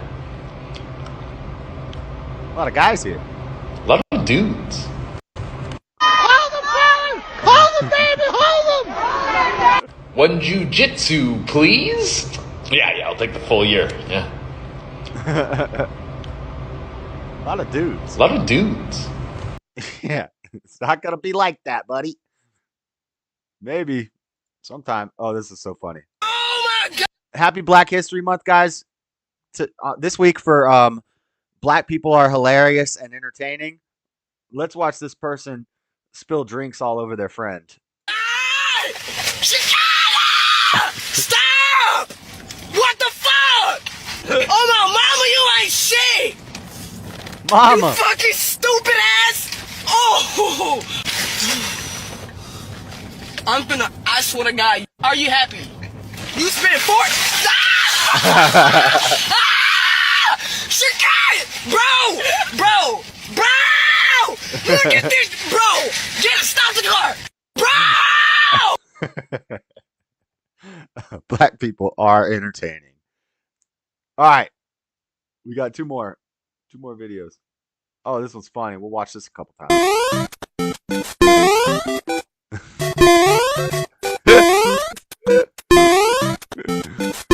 This is where I get my jollies. Okay, we get the point, Mario. All right, last but not least. It's your birthday. Oh, the audio is going to be copyright. Check this guy out. Watch this dip. Did you see that? Don't give a fuck, it's not your birthday. Watch. From the beginning. Dude's running from a cop. Jumps out the car, walks this way, stops, puts his hands in his pocket, stands there. Car rolls away around the corner. Cop chases him, and he just casually walks into the thing, acts surprised, and he's gone. One more time. Watch how smooth this is. Happy Black History Month. I'm just kidding. I don't know what this guy's race is. Might be a white guy. And he's out. All right. Enough funny news. Enough funniness. Enough jokes. Enough of the funny jokes. I'll never get that. How come men wrestle with women like that? It would just turn into some... Oh, my God, Dean. Oh, Dean.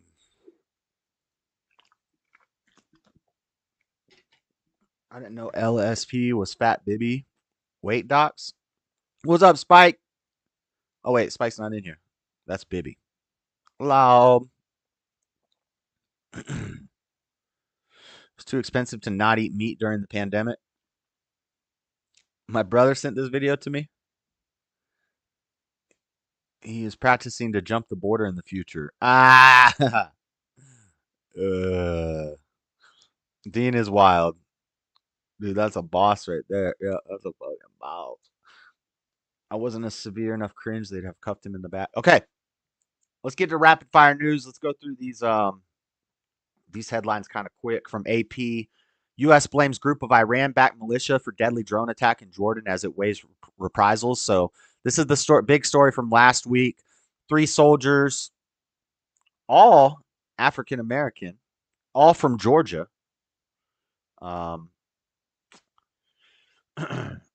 We're in Jordan at a military base, and there was Iran-backed militias did a drone attack. The United States on Wednesday attributed the drone attack that killed 3 U.S. service members in Jordan to the Islamic resistance in Iraq, an umbrella group of Iran-backed militias. As President Joe Biden weighs his options to respond to the strike, Iran threatened to decisively respond to any U.S. attack on the Islamic Republic after the U.S. said it held Tehran responsible. The U.S. has signaled it is preparing for retaliatory strikes in the Mideast in the wake of the Sunday drone attack that also wounded more than 40 troops at Tower 22, a secretive base in northeastern Jordan.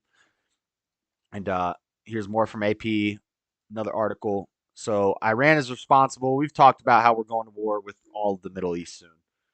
Or we already are. Handover Hand over heart. Biden joins grieving families of U.S. troops killed in Jordan as the remains arrive home. Let's just watch this. There's a play. 4, 3, 2, 1. Ad is over. Oh, is this one of those AP ones with no audio? There's no audio here.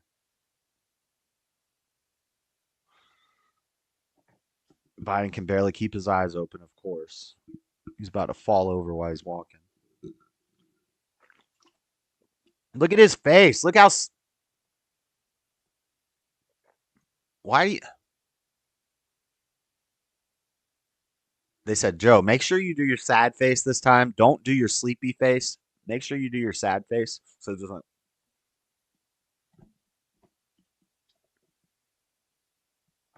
Oh my gosh. Jill's like...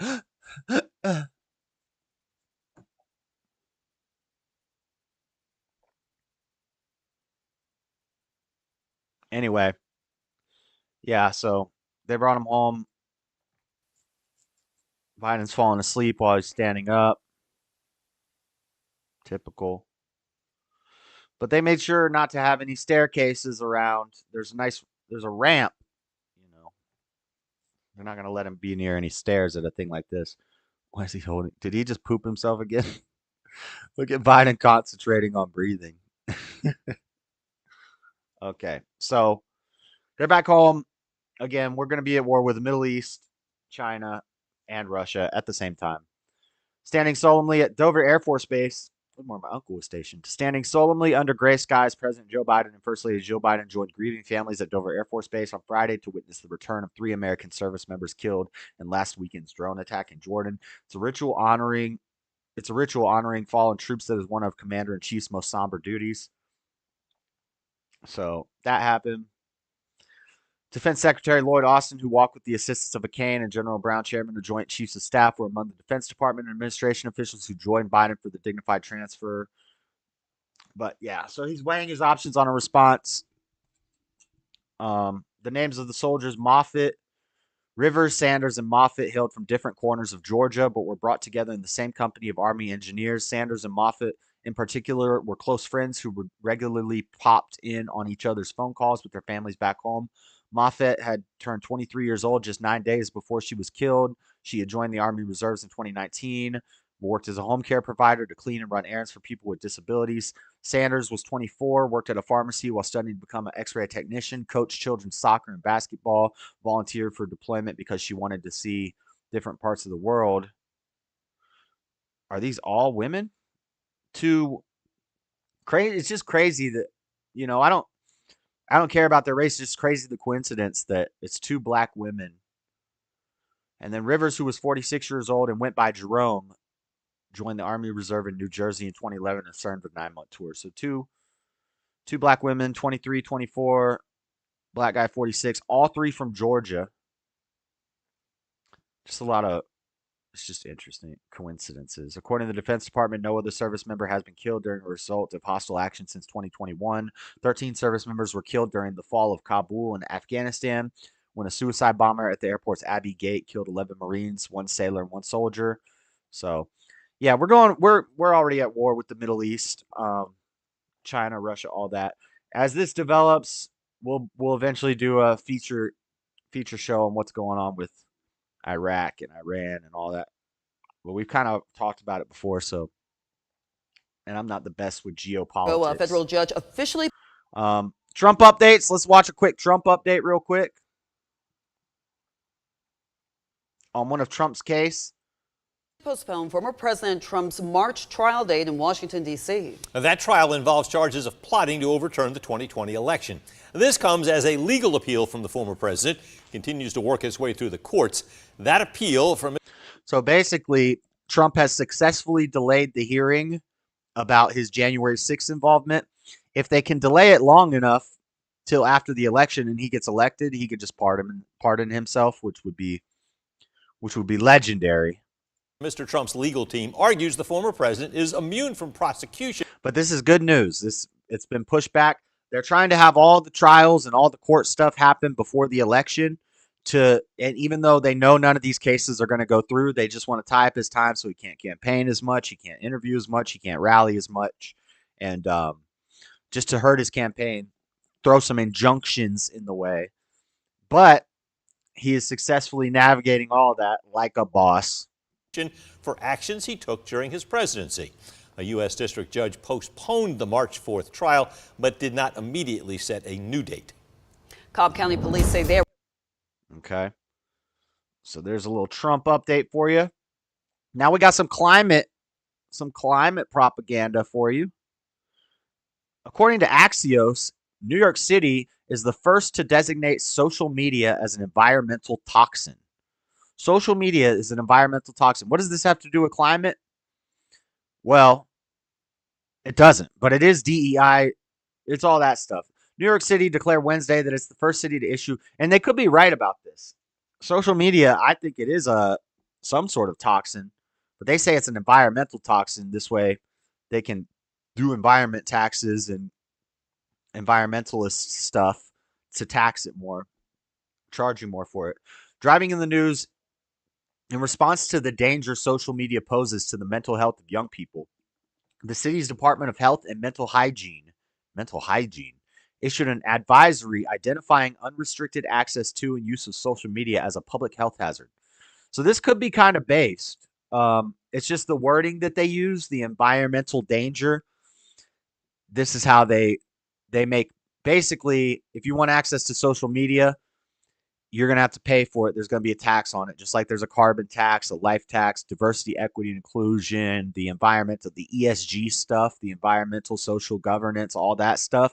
Environmental, when they put these buzzwords in there, instead of saying social media is degenerate or social media is harmful, they say it's an environmental toxin, right? So the wording, it's a based idea. Salt Lake, Utah's already done this. They're restricting access for kids on social media. I think Texas has already done it. Same with pornography in both those two states. Based, I get it. But when New York is doing something that seems based and they're throwing in communist buzzwords like environmental toxin, you know that there's an agenda. They're trying to do something that's going to seem bipartisan. A lot of people are going to agree that social media is a harm on children. We're seeing the results of that as time goes on. And so a lot of people will agree to that. So what they'll do is they'll take something that people will agree to, and then they'll throw a little twist in there to flip it and let the people destroy themselves with these new laws. The department urged parents and caregivers to delay giving children access to a smartphone or social media until at least age 14. I mean, that's smart. They also urged federal and state policymakers to expand on legislative proposals that protect youth from predatory practices by social media companies. This all sounds based for New York. I mean, I'm not going to be a hypocrite and say that it's because when Utah and Texas do this, I say it's good. New York is doing it. So far, it seems good, but I'm just saying be wary because environmental toxin, they're going to use this for the ESG stuff. Social media companies are increasingly being blamed for historically high rates of depression, suicidality, and other mental health issues in youth. States and local governments, as a result, are increasingly pursuing legislation and legal action. We won't let big tech endanger our kids, New York City Mayor Eric Adams said in his State of the City speech Wednesday. I told you guys, Eric Adams does say some base stuff sometimes. I don't think I could be wrong about this. I don't know a lot about the guy. I don't follow New York's politics. I do, doing the show. I keep pretty up to date on what's going on in these major Democrat cities. And I think Eric Adams is better than Hochul by far. The last chick that was in there, and then the intermediary one that came in, he says some base stuff sometimes. I know he's a Democrat, but it's Black History Month, so let's go easy on him. But this sounds base, but I think there's going to be a deeper nefarious plot in it with the way an environmental toxin. Anyway, and it is climate stuff. Because here's the next story. Full scale. Oh, wait, wrong story. This one. Check this out. from physics.org or phys.org. This is .org. Biology and agriculture. Food from urban agriculture has carbon footprint 6 times larger than conventional produce. Study shows. Let me read that one more time for you in case you didn't catch it. Food from urban agriculture. Now, I've talked with Latina before about how in urban city areas, they will have restrictions on what you can grow. A lot of places you can't grow any plants. They won't let you grow plants. A lot of places they'll let you grow plants, but you can't grow food. You can't grow food plants. You can't grow food. So we have grass and we have roses and we have sycamore trees and we have all this stuff that's very impractical in an urban environment. What we should have is instead of growing decorative flowers, you should be growing tomatoes and onions and potatoes, peppers. In areas that you want to fill in with stuff, you could do blackberries, strawberries, mint, things like this. Instead of big decorative oak trees and sycamore trees, you could have fruit-bearing trees, and this would help give access to food to people. Food would be cheaper if everybody could just grow their own food. But in urban areas, they have policies that restrict you from growing food in a lot of urban areas. And I've talked about that before. Now, this study shows that food from urban agriculture, meaning if you grow food in a city, your food has 6 times the carbon footprint as food grown in the country. Therefore, when carbon taxes are put in place, if you want to grow food in a city, in an urban environment, and they're trying to develop the whole world to where it's all an urban environment, shout out urbanites. Shout out urbanites. Our peppers produce 6 times the carbon as normal peppers here in the city. But this is crazy. When I saw this is crazy. Urban agriculture has 6 times the carbon footprint as conventional produce. Few city-grown crops equaled or outperformed conventional agriculture under certain conditions. Tomatoes grown in the soil of open-air urban plots had a lower carbon intensity than tomatoes grown in conventional greenhouses. So tomatoes are okay in the city, while the emissions difference between conventional and urban agriculture vanished for air-freighted crops like asparagus. The exceptions revealed by our study suggest that urban agriculture practitioners can reduce their climate impacts by cultivating crops that are typically greenhouse grown or air freighted. Oh, so you're going to restrict what we can grow even more in the city because our plants are producing too much carbon. Remember, carbon is life. Carbon is, well, God is life, but you know what I mean. Carbon is it's and everything physical. Everything physical is carbon. Carbon footprint is, and your carbon emissions taxes is a life tax. This is crazy. This is crazy. More restrictions on what people can grow, on people in cities being able to grow their own food. Urban agriculture offers a variety of social, nutritional, and plant-based environmental benefits, which make it an appealing feature of future sustainable cities. This work shines lights on ways to ensure that urban agriculture benefits the climate as well as the people and places it serves. So we got to make sure that you're growing the right urban garden because of the climate change. Urban agriculture, the practice of farming within the confines of a city, is becoming increasingly popular worldwide and is touted as a way to make cities and urban food systems more sustainable. By some estimates, between 20 and 30% of the global urban population engages in some form of urban agriculture. And now they're going to start taxing you for your carbon emissions and telling you you can only grow tomatoes. You can't grow potatoes. You can't grow asparagus. You can't grow any rooting vegetables, carrots, onions. It's crazy. This is crazy. Anyway, that's it for the science stuff. We have one last story in rapid fire, and then I will take a break, and then we will finish off the last hour of the show here in a little while. Let's talk about this kid who beheaded his dad. I guess we're doing crazy murder stories tonight. I guess this kid beheaded his dad and put it on social media, and a lot of people are saying it might be fake. So nowadays, you never know what's real or what's fake on the internet. I thought I was watching Gypsy Rose Blanchard on Dr. Phil. Turns out it was Adam Ray and some Christine girl. You know, I can't believe anything on the internet anymore. And every time I do Somebody's got to come along and pop my bubble and make me apologize for it. How dare you? How dare you? But if this is real, pretty straight, restrict what you can grow because it's a free country. Right. It's not a free country. And I know I agree with most of everything Steve Harloa and Ronnie say on their show. But I am being pushed farther and farther right and farther north towards authoritarianism. It's kind of reactionary when I'm seeing what's happening in the country. This is not what our founding fathers wanted. Our founding fathers would be disgusted by this. James Adams. Maybe I'm getting the wrong name, but Adams wrote that the Constitution would only work with a moral and religious people. Without a moral and religious people, this Constitution is meaningless.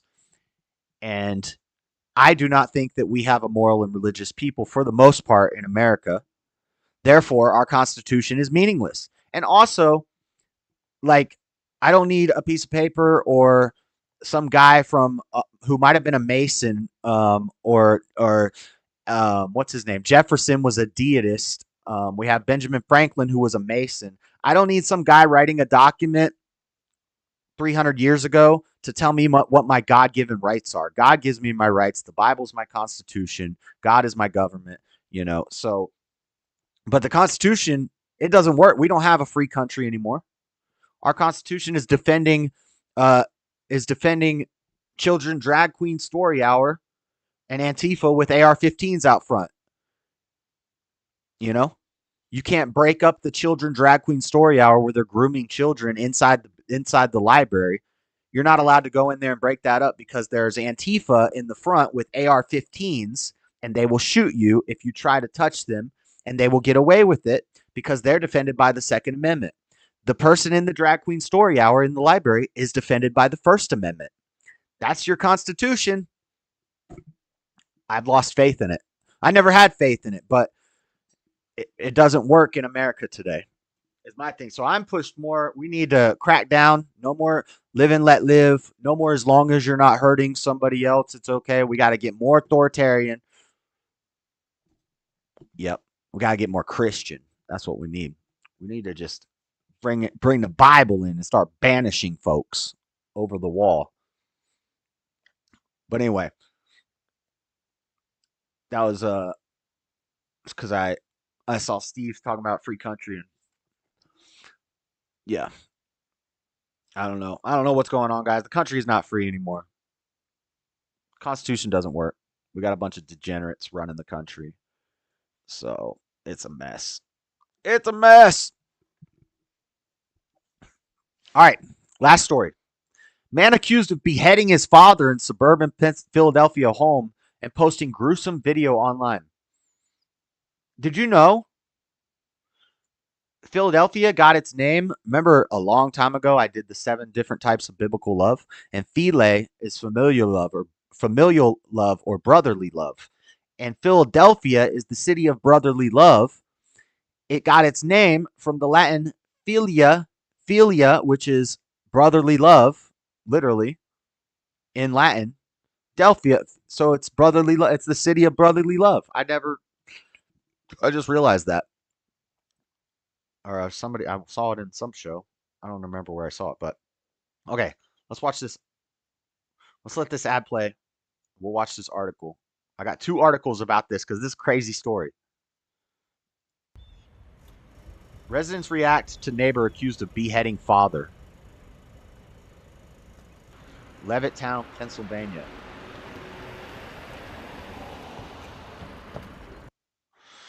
Justin Moan is accused of beheading his father and posting a gruesome video on social media.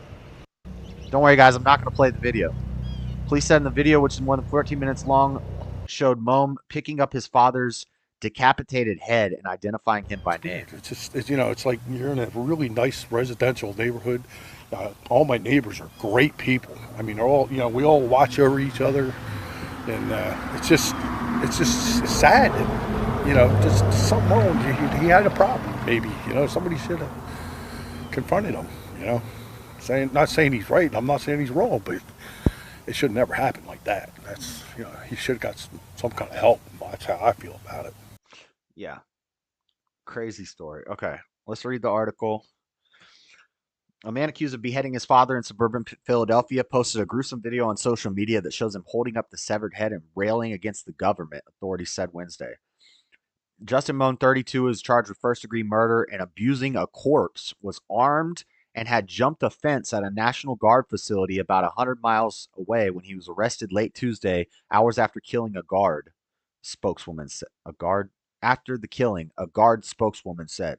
The father, identified as Michael F. Moan, was found decapitated in the bathroom of the home in Levittown, where his son also lived. The YouTube video, more than 14 minutes long. He did it on YouTube? Dang, we're not going to be able to find that video, guys. They got that one. More than 14 minutes long, showed Justin Moan picking up the head and identifying his father by name. Police said it appeared he was reading from a script as he encouraged violence against government officials and called his father a traitor to his country. Michael Moan was a federal employee and engineer with the governmental section of the U.S. Army Corps of Engineers, Philadelphia District. We are deeply saddened to learn of the tragic death of our teammate. Police said his wife arrived home and found his body 7 p.m. Tuesday. Officers found a body, a machete, and bloody rubber gloves, according to police affidavit. In a statement, YouTube said the video, which was uploaded and not live streamed, was removed for violating its graphic violence policy. And Justin Moan's channel was shut down. Police said the video was online for about 5 hours. And this is, how does that get through the screening process? When you upload a video on YouTube, it takes an hour for them to run through. Maybe he wasn't monetized. It goes quicker if you're not monetized. So I'm guessing he wasn't trying to monetize it because they have to run more checks when you're monetized. But he must have not been monetized and they just let it through. That's crazy. That's crazy, YouTube. Tighten up, YouTube. We can't talk about the dang Vaseline, but you can cut your dad's head off and put it on YouTube for 5 hours. Tighten up, YouTube. The heck?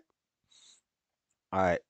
And then CNN, Pennsylvania, man arrested after video posted showed severed head of his father, police say, amid political rant that stayed online for hours. 5 hours of videos online. Excuse me? All right, CNN. Oh, sure. Here you go. CNN's ad's going to play. During the online diatribe, Moan railed against the Biden administration and the border crisis while declaring himself the new acting U.S. president under martial law and decrying his father as a traitor.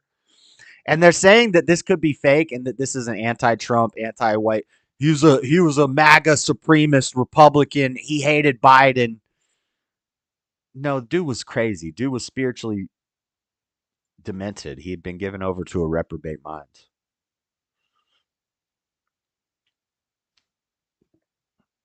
Look at Amy Schumer. God, she's thick. Not in a good way. In our national lead after a Bucks County, Pennsylvania man posted a video on YouTube showing what he claimed was his dead father's decapitated head while ranting about the actions of the Biden administration. The video garnered thousands of views across several social media platforms before it was taken down. CNN's Danny Freeman takes a look now at what we know about the suspect and his motivation for the video and the alleged killing. Just right, Dean. The only freedom is the freedom that you're given. Your soul can be freed by God. But even to have that freedom, you have to submit your will to God. So you're still not, you're free of the world. You can be free of the world, but we always serve good or evil. We are always going to be serving. We either serve God and then our soul is free and everything is perfect. We have perfection when we serve God in his right way along with nothing else. But, yeah, man doesn't make you free. Governments don't make you free. I don't need no piece of paper, no government. I went to the Bahamas and I was walking around saying what I want, you know? If you can get away with it, you can always say whatever you want. Just a warning. Quite obviously, some of what is about to be described, although not shown in this package, you might find disturbing. We can't show you the video posted by 32-year-old Justin Moan Tuesday afternoon. Oh man, they can't show the video. It's too graphic and too horrific, but it's a crucial part of. I bet you I could find it. I'm sure I could find it, but I'll pass. Of an investigation. There's been a lot of decapitations lately. Have you noticed that? A lot of decapitations lately. Into the murder of his father, 68-year-old Michael Moan. It's a horrible, tragic incident. This all began around 7 p.m. Tuesday evening when Middletown Township Police got a call from Justin's mother saying she'd found her husband dead. When with no head.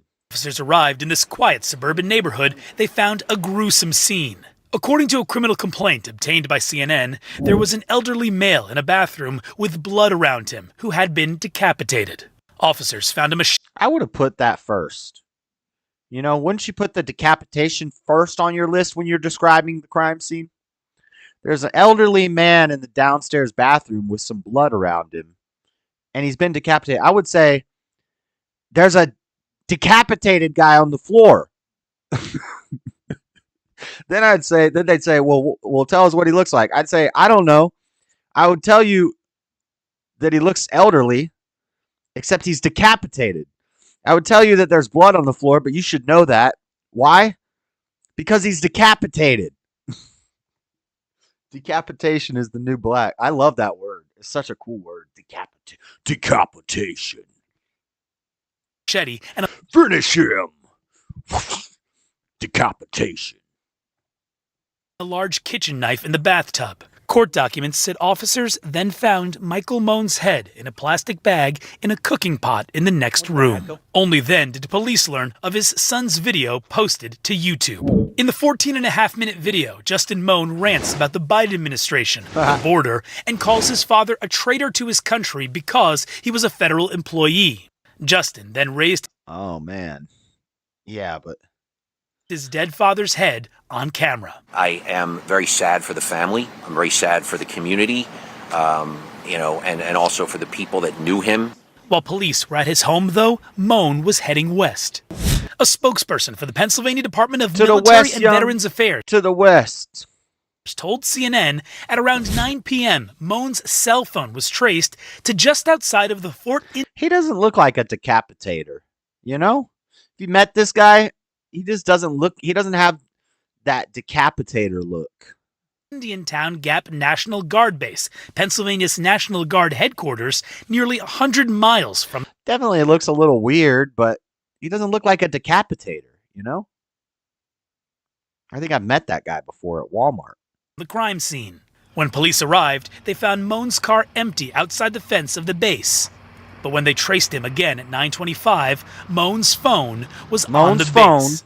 The PA DMVA said Moan's phone was left alone while Moan's phone was left alone while Moan's padrone is padrone father, or that's partner, huh? Moan's phone was left alone while Moan's padrone had lost his dome and was laying at home. Ultimately captured without incident near the base's center. The resolution from the commission of the crime to when he was taken into custody was rather quickly, and that kind of allays the community's fears that, there's not an immediate threat to them. Moan was arraigned. So there's a crazy story. What do you guys think? You think it's real, or you think it's just a false flag because we have a, I didn't hear them in that article saying he was a MAGA white supremacist radical person, but I'm sure other news reports probably were saying things like that. If he's talking about the border crisis and Biden, I'm sure some news outlets are saying he's a radical right-wing extremist. What do you guys think? Anybody see the video? Did it look real? I'm not going to look for it, but anyway. That's it for all the news.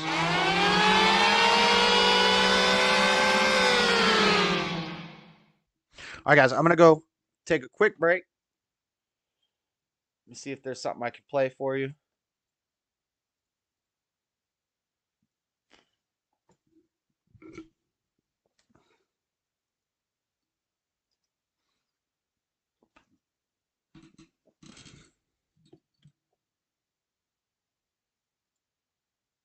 Black History Month is more than a celebration. It's a powerful reminder that Black history is American history. I'll be right back, guys. Culture is American culture. I'm going to leave you with Black this. stories I'll be are right back. essential to the ongoing story of America. Shining a light on Black history is as important to understanding ourselves and growing stronger as a nation as it has ever been. And it's critical. So it's critical that we take the time to celebrate the contributions of Black Americans, honors the legacy of generations past, reckons with centuries of injustice, and confronts injustice that still festers today. You know, since taking office, Vice President Harris and I have been proud to build a government that looks like America. With trailblazing Black leaders in my cabinet and distinguished Black Americans serving in roles all across our administration. Very soon, I'll be honored to nominate the first Black woman in American history to serve on the United States Supreme Court. At the same time, we've worked hard to reverse decades of underinvestment in Black communities.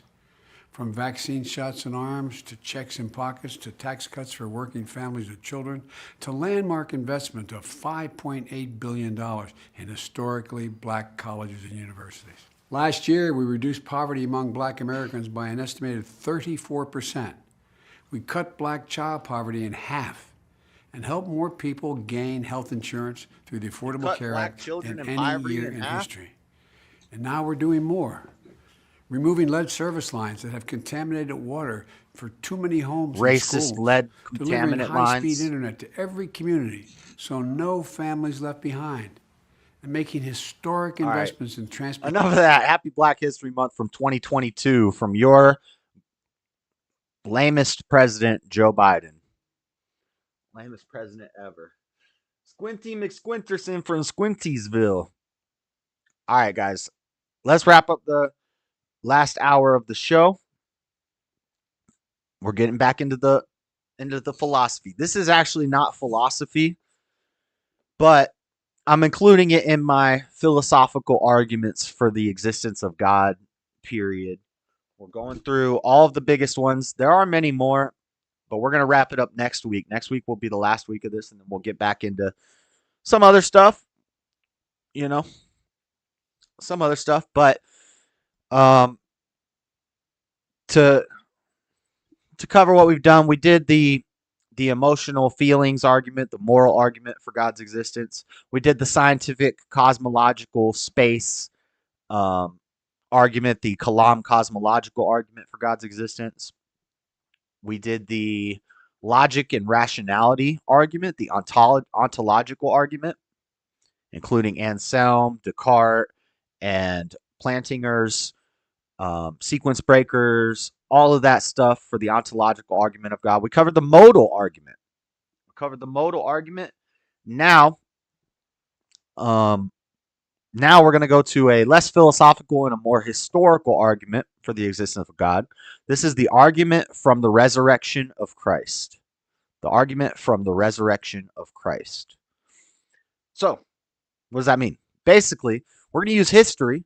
We're going to use non-biblical historians to show that Jesus lived, that Jesus was crucified, and that Jesus resurrected. Now, that last one is the one that some people will disagree on, but for the most part, all modern scholars, all modern academics, atheists, everybody should be in agreement that Jesus was a man and he lived and he died. We have multiple accounts of history. Some people say he acted differently. Some people believe he was the Messiah. Some people believe he don't. Some people believe this about him or that about him. But it should be inarguable that Jesus existed. The resurrection and the crucifixion as well. But the resurrection is the part where it gets a little tricky. So let me open up some folders. Let me close this. And we'll start with a video. I'm going to let... Oh, I didn't find the timestamp. Guys, I meant to find the timestamp. We're going to watch the intro to Mike Winger's debate with Matt Dillahunty. Is belief in the resurrection unreasonable? And Mike kills it in this intro. And then we're going to go into all the things that he talks about in this intro. We've got some videos. We've got some articles. I've got notes. We're going to talk about writings from Josephus. We're going to talk about writings from Tacitus. We're going to talk about the 500 witnesses on the day of Pentecost, the fact that women found the body, which was frowned upon in Jewish and Christian culture to have the women be the ones who are reporting on this. Anyway, we'll get into all that.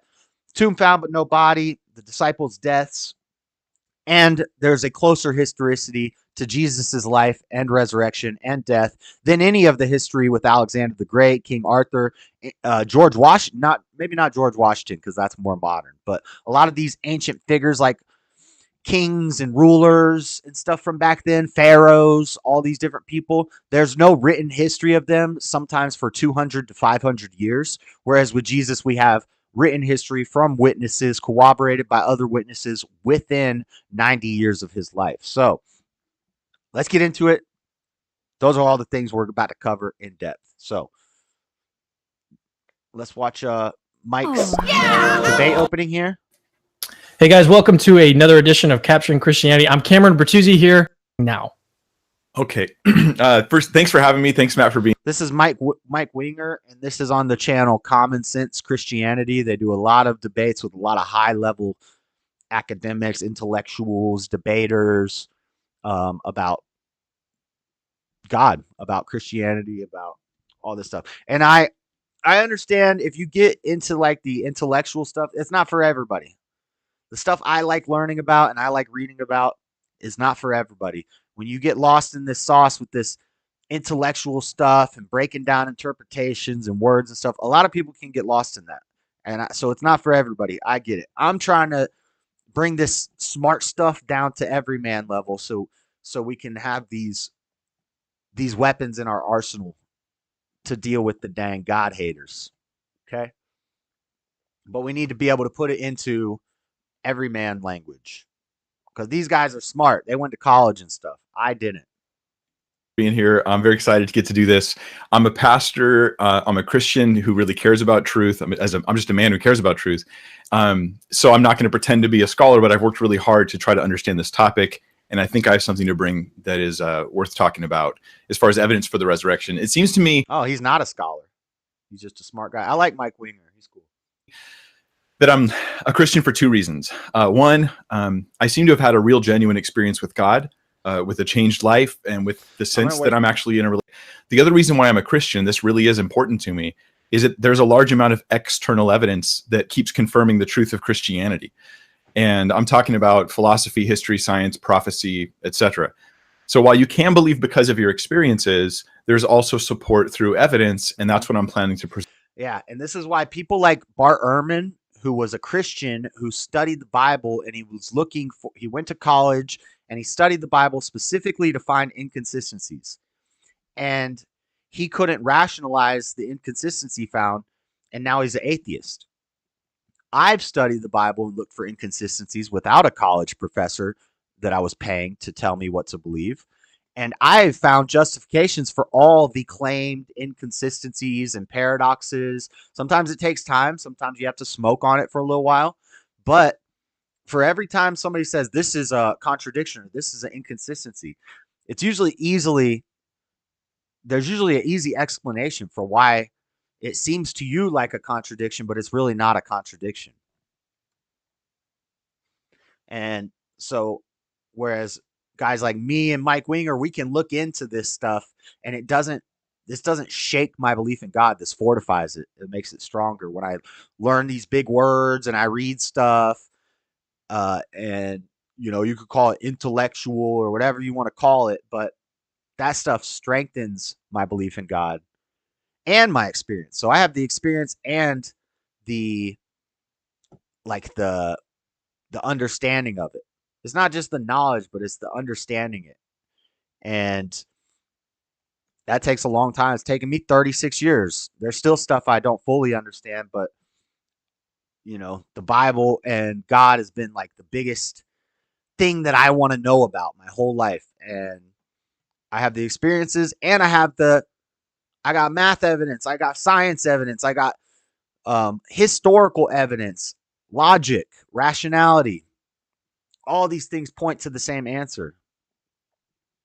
And I've yet to see some atheists who who can pull me. I'd love to find an atheist that can prove to me that God's not real, but they haven't done it yet. Present today. So I'm going to give a two-part case for the resurrection of Christ, why I think it's reasonable to believe Jesus rose, based upon, like I said, two parts. The first part is facts of history. So these are like things that we can say very likely did happen in the first century. In fact, when I say facts, that's what I mean. I mean, these are things that very likely did happen in the first century. We're going to pool these things together and we'll have 12 facts that we can work with. And then the second part is to say, these 12 what's facts. the best explains these facts. What I'm doing. That's why I wanted so long. My intro is to establish a large number of facts. So first, let me say this. None of these facts that I'm giving you are miraculous. None of them are miraculous in nature. And they're all well evidenced. There's specific lines of evidence supporting each fact, and historians of all stripes, atheist, agnostic, Jewish, Christian, they generally agree on these facts. There's majority agreement, at minimum, majority agreement, in some cases 99% agreement on these facts of history. So let's go through them. What I'll do right now is I'm going to share my screen and of these facts. I know you can't read that, most of you, but I want you to have it as a screenshot. You could slow down and read them. I will summarize them in a much smaller fashion now, like this. Okay, so the first fact is that Jesus died by Roman crucifixion. Bart Ehrman, the atheist, he says this is one of the most certain facts of history, that Jesus was crucified on the orders of Roman prefect of Judea, Pontius Pilate. He offers 11 independent sources to support the death of Christ. Independent sources. For Buzz, who doesn't believe in the internet, and Freddie, who will use historicity to explain some things, but not when it's not convenient for him. Independent sources, not biblical sources. In this fashion. Extra I could quote sources. Atheist after atheist that actually support this idea, who are historians and scholars in their fields. The second fact, if I can get my thing to scroll down, there we go. And just so you know, we're not going to watch this whole debate. We're just going to watch the intro here where he goes over the points. But I've watched the full debate. Matt gets destroyed in this debate. Matt's basic argument, which he has to concede to, is he must admit that there's really no way to know that any historical figure that we only have written in oral history about from historians and blah, blah, there's really no way to tell if any of them were real. If we don't have camera and video footage, there's really no way to know that they're real. If it was written down in history before we were born, there's no way to know if George Washington ever existed. There's no way to know if Alexander the Great ever existed, if Napoleon ever existed, if Genghis Khan ever existed. There's no way to really be sure. And Matt concedes to that in this debate, which pretty much means he should not be debating history at all because he doesn't believe in any of it. So you should probably just shut up, Matt. The second fact is that soon after the crucifixion, the disciples lost hope. They were discouraged, they were bereaved, they were despondent. They thought that everything was over. And there's no wonder, because they saw the death of Christ as proof that the Jewish leaders were right about Jesus, that this guy was obviously from the enemy and not from God. And the impact this would have would be the end of the movement, as it ended every messianic movement in the first century when the guy died. The third fact is that he was buried most likely in a private tomb. This is connected to the fourth fact, which we got the tomb research. We got 3 possible tombs. I like the garden tomb myself. It looks like what I imagine, and it looks like the cards that they used to show us in Sunday school. Remember, they would do the Bible stories, and they would have the cards that they would put on the little thing, and the garden tomb looks just like the picture that the painting they used to show us. So I think it's the garden tomb. I don't think it's the sepulcher, but I'll give you 3 examples of where the tomb could possibly be. Spoiler alert, there was no body found in any of the 3 possible tombs. Yeah, find us Jesus's body, do your little DNA test on Jesus's body, and then maybe you've proved Jesus is not the Messiah. You haven't disproved God at that point. You've only disproved Christianity, but they haven't done that yet. Which is that Jesus' tomb was found empty soon after his interment. Now, of all the facts I'm going to share with you guys, these two, the entombment and the empty tomb, are the least supported by scholars. So I'm putting that out there, right? About 75. Right. This is not the strongest of the arguments, is the tomb argument, because we're not 100% sure which tomb it was, et cetera, et cetera. What's up, Nestio? 95% of scholars will agree with both of these. So there's still majority support, and it's across various worldviews. It's not just Christian or evangelical scholars. But I'm going to build a case for it. So let me give you 6 lines of evidence that support the empty tomb. The first one is this. It's multiply attested. We have it in multiple sources, in Matthew, Mark, Luke, John, as well as pre-Markan accounts, the pre-Markan source material for Mark, sermons and Acts. We have it in that content as well. We have it. Dean, there's a lot of intellectual people who study the Bible and become atheists. There's a lot of kids who are born into Christian families and their parents are Christians and they're trying to raise them Christian. They rebel against their parents, and then they go to college and they get a class that tells them the Bible is lies. Here's why. And then they start looking into the Bible from a reprobate mind's perspective, and they interpret everything wrong because Satan is guiding their interpretations, and they say, well, this is all wrong. I'm an atheist now. It's I don't know if it's common, but a lot of the major atheists were Christian at one point. It's suggested in the writings of Paul. So we have multiple sources attesting to this, early sources as well. Number 2, it's enemy attested. We can get into more in this in the back and forth. I just want to get this on the table for discussion. Enemies of Christianity still acknowledge that Jesus existed and he was crucified. The enemies may not say that he rose again. It's enemy attested. In Matthew 28, we have the enemies of the Christians, of the early Christians. What they say about the death of Jesus is that his tomb is empty because it was robbed by the Christians. They stole the body. This continued on into the 2nd century. In Justin Martyr, we hear it. In Tertullian, we hear it. And in Celsus, the critic of Christians, he mocks Christians and says they stole the body. So when the enemy polemic accepts the empty tomb, I think we can say that it's very likely that it happened, which leads us to the 3rd piece of evidence supporting it. There's no competing story.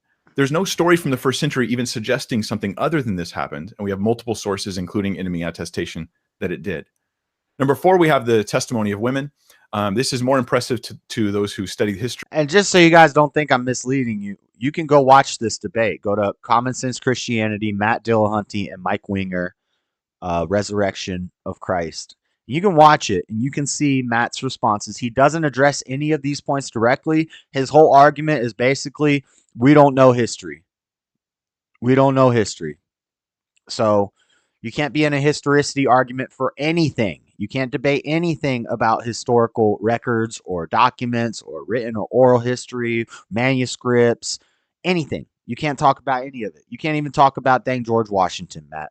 So more because it was embarrassing back then. The first people to proclaim the empty tomb were women, yet women were not good witnesses to Jewish or Roman people at the time. So it reads like real history. The women are part of the story because they couldn't get them out of this story. I gave this argument to somebody on Facebook once, the historicity argument, and the guy said, well, we have written history about Spider-Man, so I guess Spider-Man is real too. There's a difference between something that's written purposefully as fiction and something that's written purposefully for record keeping, testimony, witness accounts, letters to organizations and churches, genealogical records and lineages. There's a difference between a Spider-Man comic and the books of the Bible. And if you don't understand that, you might be an idiot. So embarrassing or not, they had to include them in the story of the empty tomb. Richard Bauckham's done really great work in his book, Jesus and the Eyewitnesses, on this as well, that helps support the eyewitness account of the women. Number 5, Joseph of Arimathea seems historical. Joseph of Arimathea is the guy who buried Jesus. He put him in the tomb. He's a member of the Sanhedrin, so he would be known to the people of the time. He's multiply attested in Mark, John, and Luke. He's local. No, I'm not misleading anybody. I just know we got some anti-intellectuals sometimes. And I'm kind of an anti-intellectual. I don't have a problem with intelligence and knowing stuff and learning stuff and reading stuff and getting smarter. I think that should be something we should be striving to do.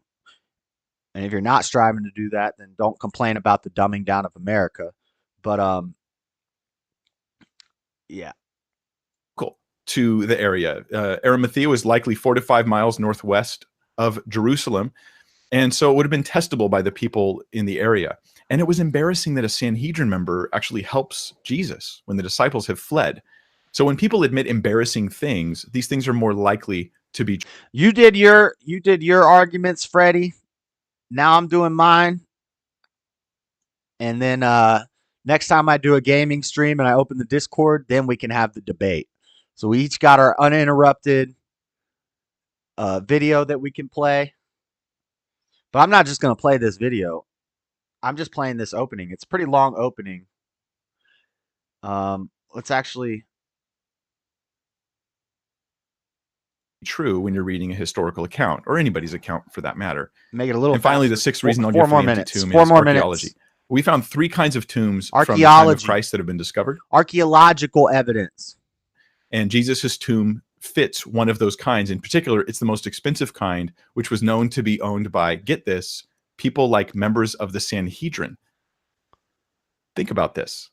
We have archaeological verification that the empty tomb story is historical in nature. Jody Magnus, who actually works at the same college as Bart Ehrman, she's an expert on Jewish burial practices. She says the gospel accounts describing Jesus' removal from the cross and burial accord well with archaeological evidence and with Jewish law.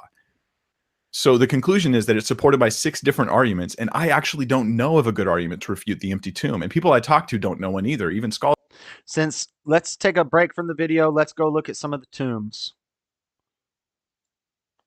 Tomb of Jesus, 3 locations from Bible archaeology report. 3 tombs of Jesus. Which is the real one? So we've got the Talpiot family tomb. That seems likely that it could be in some cave somewhere. Located about 5 kilometers south of the old city of Jerusalem is the Talpiot family tomb. It was originally discovered in 1980, but rose to fame with the 2007 Discovery Channel documentary, The Lost Tomb of Jesus, which was produced by James Cameron and directed by Simcha Jabovkovicki. So James Cameron, Discovery Channel, saying this is the tomb. I don't believe it. Probably not the tomb. 10 ossuaries were discovered within the Talpiot tomb bearing names such as Jesus, Mary, and Joseph. Filmmakers identified one of the ossuaries bearing the inscription Mariamine as belonging to Mary Magdalene, suggesting she was married to Jesus. Only 2 of the ossuaries. Yeah, I don't believe this. They're pushing a false narrative that this is Da Vinci Code stuff, that Jesus and Mary were married. Disney, Discovery, James Cameron, not with it. But here's the one. Here's what I'm leaning towards: the Garden Tomb, or Gordon's tomb. This looks like every picture I saw when I was a kid. There'd be a stone here, and there's an angel chilling on the stone, and he's like, "Hey, ladies." Another possible location for the tomb of Jesus is the Garden Tomb, popularized in 1883 by Charles Gordon. Hence its alternate name, Gordon's Tomb. Is the serene setting in a garden makes it popular tourist destination, particularly with evangelical Christians who come to see the spot where Jesus was buried. The history of the Garden Tomb is littered with questionable identification tactics, such as Gordon's belief that Jerusalem represented the shape of a skeleton, with Skull Hill being the head, and outright fraud like Ryan Watts claimed to have found the Ark of the Covenant nearby. So there are some fraudulent claims about this, and I don't know, this may not be the spot. But regardless, we don't have a body.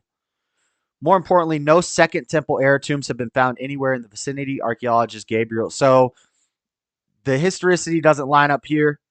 The most creditable one, and I'm tempted to write it off because of how the Catholic Church has basically turned it into a giant altar and glorified it and built up structures around it and turned it into a tourist attraction. But, it would make sense that they would protect that location like this. And they are very gaudy. So I'm not totally writing off. I'm stuck between the sepulcher and the Gordon's tomb. But the site with the oldest attestation to being the resting place of Jesus of Nazareth lies within the Church of the Holy Sepulchre. In his work, Life of Constantine, early Christian writer Eusebius described how the emperor ordered the removal of the pagan temple that Hadrian had built and discovered the tomb beneath.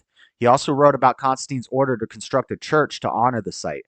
Archaeological research has demonstrated that this was the site of a Jewish cemetery and an ancient limestone quarry outside the walls of Jerusalem at the time of Jesus' death. Today, a shrine called the Edicule surrounds the remains of the ancient tomb. As part of restorations in 2016 to clean and structurally improve the Edicule, experts removed the limestone slab that covered the burial bed of the tomb for the first time in almost 500 years. During the unsealings of the tomb, mortar samples from different locations in the structure, which confirmed the construction date to the mid-4th century, and the rebuilt Crusader chapel from the Middle Ages. The mortar was dated using a technique known as optically stimulated luminescence that calculates the last time the quartz sediment was exposed to light. The tests were conducted independently at 2 separate labs. These tests affirmed the ancient written history of the site. Verdict. Archaeologist John McKay sums it up best. Although absolute proof of the location of Jesus' tomb remains beyond our reach, the archaeological and early literary evidence argues strongly for those who associate it with the Church of the Holy Sepulchre. So they're saying a lot of evidence, archaeological evidence, literary evidence, points to this being the location. I know when you see it in this giant building with columns and structures built around it and tourists and tiled floors and stuff, you think that can't possibly be it. But if you put yourself back then in those times, these people are trying to preserve all of Christianity that they can. They find this place, they want to protect it, so they basically build a church around it. You know, I could see them doing that. So there's our evidence of tomb. Still no body. Here's more of the tomb of Jesus. When you go to the images, see, this is what I picture is this right here. You know, but this is the garden tomb. The garden tomb looks like what I picture. You know, but we got to think it's been 2,000 years, and the church, the Catholic Church, is very into this sort of thing. So it would make sense if they did find the burial place that they would make it look like this. So that's what it looks like now. Anyway, so that's the tomb. Let's go back to the arguments. Scholars I've asked, they don't know of a single good argument or evidence-based argument, just ad hoc stuff, but nothing based on evidence like these are. G.H. Van Dalen concludes it's extremely difficult to object to the empty tomb on historical grounds. Those who deny it do so on the basis of theological or philosophical assumptions. By the common mistake. You could look at the work of Bart Ehrman, for example, in that. So, I'm gonna run to the bathroom real quick. I've seen number this 5. already. Let's go to the next.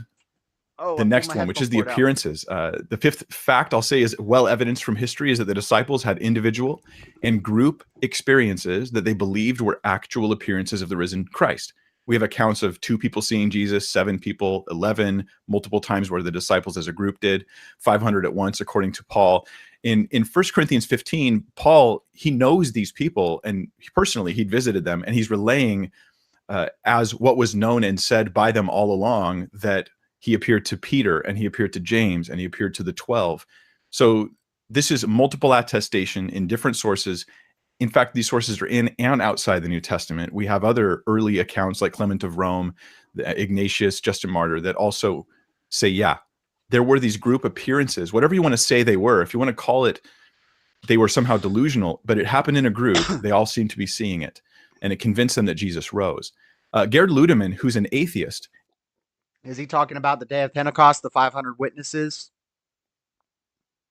And a lead critic of the resurrection, he says, it may be taken as historically certain that Peter and the disciples had experiences after Jesus' death in which Jesus appeared to them as the risen Christ. Mike Lycona says this conclusion about the appearances is granted by a nearly unanimous consensus of modern scholars and may therefore be added to our historical bedrock. See, this is important because when we talk about possible explanations for these facts, we can rule out hallucinations because by nature of the fact that hallucinations don't happen. Yeah, you'll hear a lot of atheists saying this. It's all hallucinations. It's all, they were tripping on ayahuasca. Moses was tripping on ayahuasca. Everybody was just getting high because people conflate modern things with back then. Like they think people were actually, I think it was Robbie was trying to tell me that in Africa, the tribes were tripping on acid when they would go to war. They were chewing on a root. It wasn't as strong as acid, but it was but it's not like it's not like DMT hallucinations like we have today. They didn't have all the chemical processes to do all that stuff. They're just chewing on a dang root, eating a mushroom. But that wasn't the case in the desert in Jerusalem. Everybody wasn't walking around smoking ayahuasca, which is what we're supposed to believe from the atheist. Everybody was just tripping. Everybody was always hallucinating. In groups like this, and we can actually I can quote sources in our discussion back and forth. Hallucinations just don't happen in groups in this fashion. So this would be difficult to overcome. Let's add another one. Due to the experience, some people would argue with that. They would say, well, it could be mass psychosis. Yeah, I don't think so. The disciples' lives were thoroughly transformed. These appearances, they transformed their lives, even being willing to die for the belief that they had seen the risen Christ and he'd physically risen from the dead. Again, this is actually not controversial. Persecution in the early church is attested to by multiple sources, Christian and non-Christian, and we have especially strong historical support for Peter, James, and Paul. Yeah, for some of the apostles, we're not sure how. Josephus wrote, and he made it very clear. He made sure to because Jesus was a common name at the time, and so was James, common Jewish names. Yeshua and the Hebrew translation for James were common names at that time. So to make it very clear, Josephus, not a biblical writer, a Jewish writer who's anti-Jesus, he's against Jesus being the Messiah. He made it very clear to specify that Jesus was the brother of James. The father's name wouldn't work well here because their father had a common name, but Jesus, brother of Joseph, or Jesus, brother of James, and James, brother of Jesus. Josephus made it very clear that he was talking about the Jesus that the Bible is talking about. How they may have died, but we have strong support they were generally persecuted, and specifically Peter, James, and Paul died of martyrdom. Why is this important? Because being eyewitnesses means they're in a position to know if they had really seen those things. Seeing it in group Hey, settings, Mike. Yeah? Real quick, sorry to interrupt. It looks like we've stopped at empty tomb. That's the last thing. I'm all on the screen here, and then I'll that way I don't have to. There's a bunch now. James. All right. Don't worry about that happening. Okay, so where did I end off here? Sorry about that. Okay, their lives were transformed, and their persecution seems to indicate that they were just being sincere, right? When they were willing to suffer, it means that they were telling the truth. Paula Fredrickson, who's not a Christian, she asserts that the disciples' conviction that they'd seen the risen Christ is part of. And Matt does make a good argument to that in this debate. That one point, he says, just because a bunch of people believed it and then they went to their death for it doesn't necessarily mean it was true, because that has happened through history. There have been people who have fought to the death for the wrong cause, for something that was wrong. So that was a good rebuttal Matt made. But I would argue the way they were killed, the persecution, it was like Paul got stoned. We're going to read one of my favorite passages when we get to Paul, Philippians 4:10-13, just to show some of the persecution that Paul went through. It wasn't just like they got killed in a fight or something. It was like you got jailed, then you got stoned, then you got outcast, then you had to go to a new place, then you got stoned again, then you got whipped and lashed with cats and nine tails and all these other things. And then at the end, after you were banished to an island for a while and you came back, then they cut your head off. Then they crucify you. So, and they just kept pushing. They just kept going with the message. You don't keep pursuing that through that much adversity and that much pain and suffering unless you truly believe what you saw. Of historical bedrock, facts known past doubting. They really weren't lying. They really believed that they'd seen the risen Christ. Now, facts 7 and 8 on your screen already are related to the apostolic proclamation of the resurrection that began very early when the church was in its infancy. So that's the word early there. And then number 8 is the word Jerusalem. The disciples' public testimony and preaching of the resurrection, it took place in the city of Jerusalem, where Jesus had been crucified and buried shortly before. These two are actually, they're well evidenced, but they're uncontroversial. I'm not going to try to explain everything in the brief time I have. I'm trying to make my opening as quick as possible so we can get into the meat of our back and forth. But these two, early in Jerusalem, they help rule out the idea that this was later legendary development, or that it was simply a lie, when the stuff these guys were claiming was readily testable by locals living right there in Jerusalem. Yeah, and just because they wrote it down 60, 70 years later when they're old men doesn't mean that they aren't, you don't write your biography right as it's happening. You got to wait. You got to wait and see where life leads you. And then you say, now we're going to tell the whole story. I've seen all of this.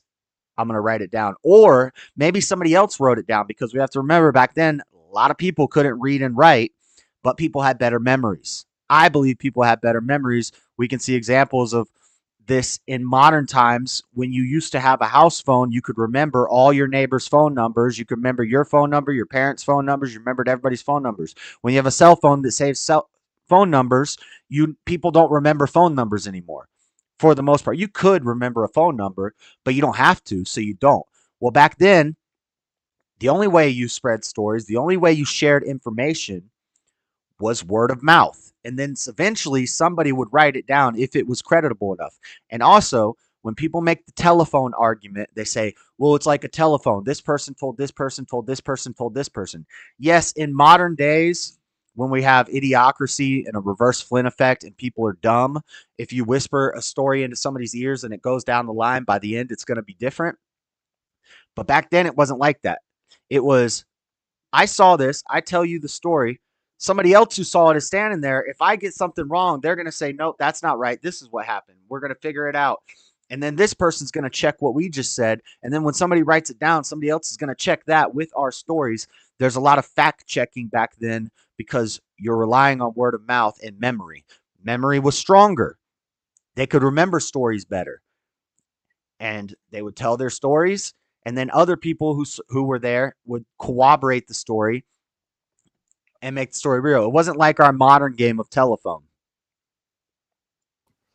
And then number 9, the gospel message centered on the death and resurrection of Jesus Christ. This is the center of the gospel message. That's that word central on your screen. This is just to say it hurts the legend theory. Remember the negative impact the crucifixion had on Jesus's followers? We actually have support on this from Tacitus, who says that when Jesus was crucified, it temporarily shut down the movement. And then it suddenly exploded shortly thereafter and spread throughout the known world.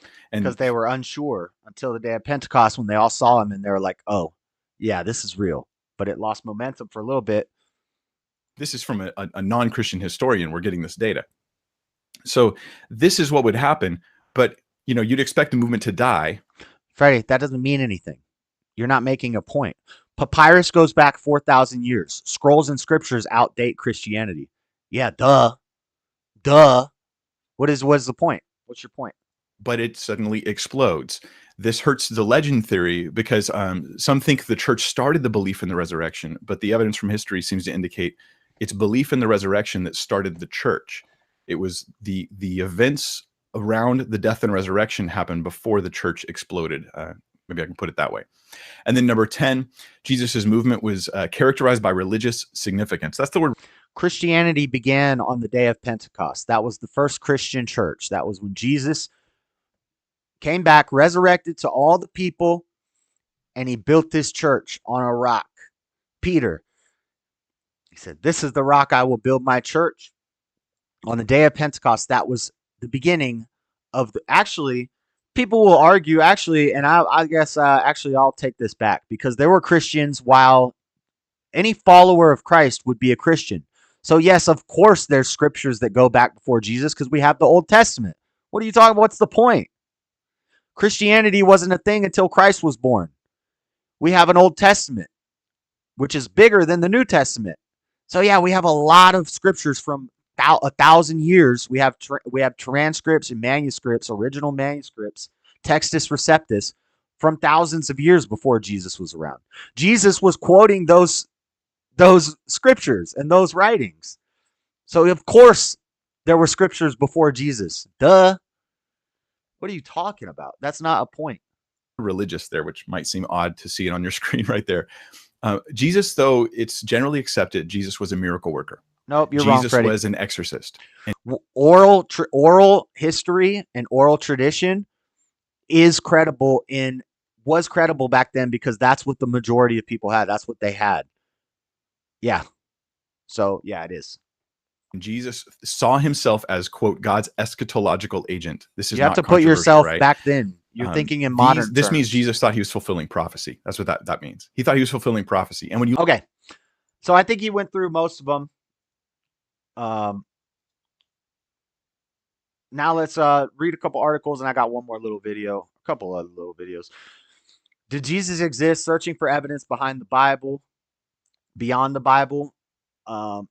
This is a long article, but this talks about Tacitus, or more formally Caius Gaius, or Publius Cornelius Tacitus. Tacitus was a Roman senator, orator, and ethnographer, and arguably the best of Roman historians. His name is based on the Latin word tacitus, silent, which got the English word tacit.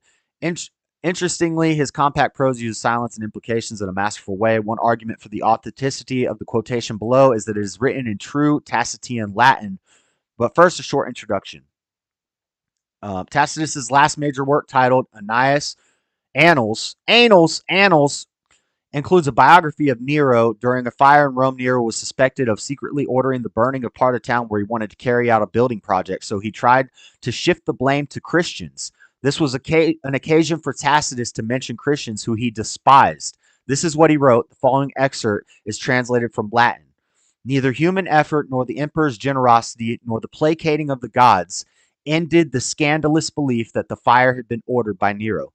Therefore, to put down the rumor, Nero substituted as culprits and punished in the most unusual ways those hated for their shameful acts, whom the crowd called Christians.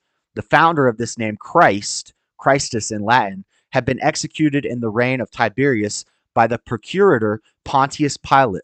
Suppressed for a time, the deadly superstition erupted again, not only in Judea, the origin of this evil, but also in the city of Rome, where all the things horrible and shameful from everywhere came together and became popular. This is a guy that hates Christians, saying that it was a lie that Christians burnt down the dang library that Freddie's always burnt down, whatever. And one of the greatest Roman historians saying that Jesus was the leader of the Christians and that he died and that the Christianity was falling off, but then it exploded again. Why did it explode? That's because of the day of Pentecost. That's because Jesus came back. And Tacitus is acknowledging this. Tacitus is acknowledging the crucifixion, and he is acknowledging the life of Jesus. So there you go. Clearly corroborates the New Testament on certain historical details of Jesus' death. Tacitus presents 4 pieces of accurate knowledge about Jesus. Christus. This Christus was associated with the beginning of the movement of Christians, whose name originated from his. He was executed by the Roman governor of Judea, Pontius Pilate, and the time of his death was during Pontius Pilate's governorship of Judea during the reign of Tiberius. Many New Testament scholars date Jesus' death to 29 CE. Pilate governed Judea in 26 to 36, while Tiberius was emperor for 14 to 37. Ooh! Ooh! Okay. What about Josephus? Josephus stood in a unique position as a Jew who was secure in Roman imperial patronage and protection, eager to express his pride in his Jewish heritage, and yet personally independent of the Jewish community at large. Thus, in introducing Romans to Judaism, he felt free to write historical views for Roman consumption that were strongly at variance with rabbinic views. So he's going against because his own religion, the Jews, they don't want to talk about Jesus, and he's going against the rabbinic views to say Jesus was real. In shorter, these 2 references to Jesus in Book 20 is incidental in identifying Jesus' brother James, the leader of the church in Jerusalem, and the temporary absence of a Roman governor between Festus's death and Governor Albinius' arrival in 62 CE. The high priest Ananus instigated James' execution. Josephus described it. So this is writing from Josephus. Being therefore this kind of person, i.e. heartless Sadducee, Ananus, thinking that he had favorable opportunity because Festus had died and Albinus was still in his way, called a meeting, literally a Sanhedrin, of judges and brought into it the brother of Jesus who is called Messiah, James, by name. You see how he makes it very clear. This is explained in this paragraph. Basically, There were a lot of Jameses. There were a lot of Jesuses. So to make it very clear, and you couldn't refer to them by their father's name because that was also a common name. Tacitus was sure to make it very clear. Jesus, who is called Messiah, so not just any Jesus, this is the Jesus who is called Messiah, brother of James. James is brother of Jesus. He made the accusations that they had transgressed the law, and he handed them over to be stoned. James was otherwise a barely noticed minor figure in Josephus's lengthy tome. The sole reason for referring to James at all was that his death resulted in an honest losing position as a high priest. James, or Jacob, Jacob was a common Jewish name at this time. Many men named James were mentioned in Josephus's work, so Josephus needed to specify which one he meant. The common custom of giving the father's name would not work here because James' father's name was also very common. Jesus was common, so he made sure to include Messiah, brother of James. This is Josephus. This is a Jewish guy who's going against the rabbinic teachings to present history accurately. They didn't like that. From The Guardian, which is just mainstream media, usually pretty lefty, they're agreeing with us. Don't believe. Okay, y'all are. Everybody is just detracting from the chat. Nobody's really interacting with anything I'm saying because Freddie has no arguments, and Flat Sabbath just wants to talk about flat Earth as usual. And yeah, okay, as typical, no real interaction. Today, some claim that Jesus is just an idea rather than a real historical figure, but there's a good deal of written evidence for his existence 2,000 years ago. This is just The Guardian, basically reiterating the same stuff that we've said. But this is interesting. The historical evidence for Jesus of Nazareth is both long established and widespread. Within a few decades of his supposed lifetime, he is mentioned by Jewish and Roman historians, as well as by dozens of Christian writings. Compare that with, for example, King Arthur, who supposedly lived around AD 500. The major historical source for events for that time does not even mention Arthur, and he is first referred to 300 or 400 years after he is supposed to have lived. The same thing with Alexander the Great. They didn't have any writings about him until hundreds of years after he lived. The evidence for Jesus is not limited to later folklore, as are accounts of Arthur. Jesus' writings came within 90 years of his life. So it's not like other historical figures that we believe to be true, where there was no writings about them for hundreds of years. And this is from The Guardian. Did ancient writers talk about it? Yes. Josephus, Tacitus, and there's other ones. Pagans wrote about Jesus. They called him a scoundrel. Jewish rabbis denounced him as the illegitimate child of Mary and a sorcerer. Historical figures in many of the earliest literature. Now, there's some people who still try to deny it. That's what this paragraph talks about, but not many. There is archaeological evidence. The Shroud of Turin, supposedly Jesus' burial shroud. Possible tomb locations, no body. Recently have been claims that Jesus was great-grandson of Cleopatra, complete with ancient coins allegedly showing Jesus wearing his crown of thorns. So there's a lot of conflicting arguments, but the point is, Jesus existed. He lived. He rose. It's pretty clear. Now let's go to a biased article. Some Magi Center. I don't know what this is, but...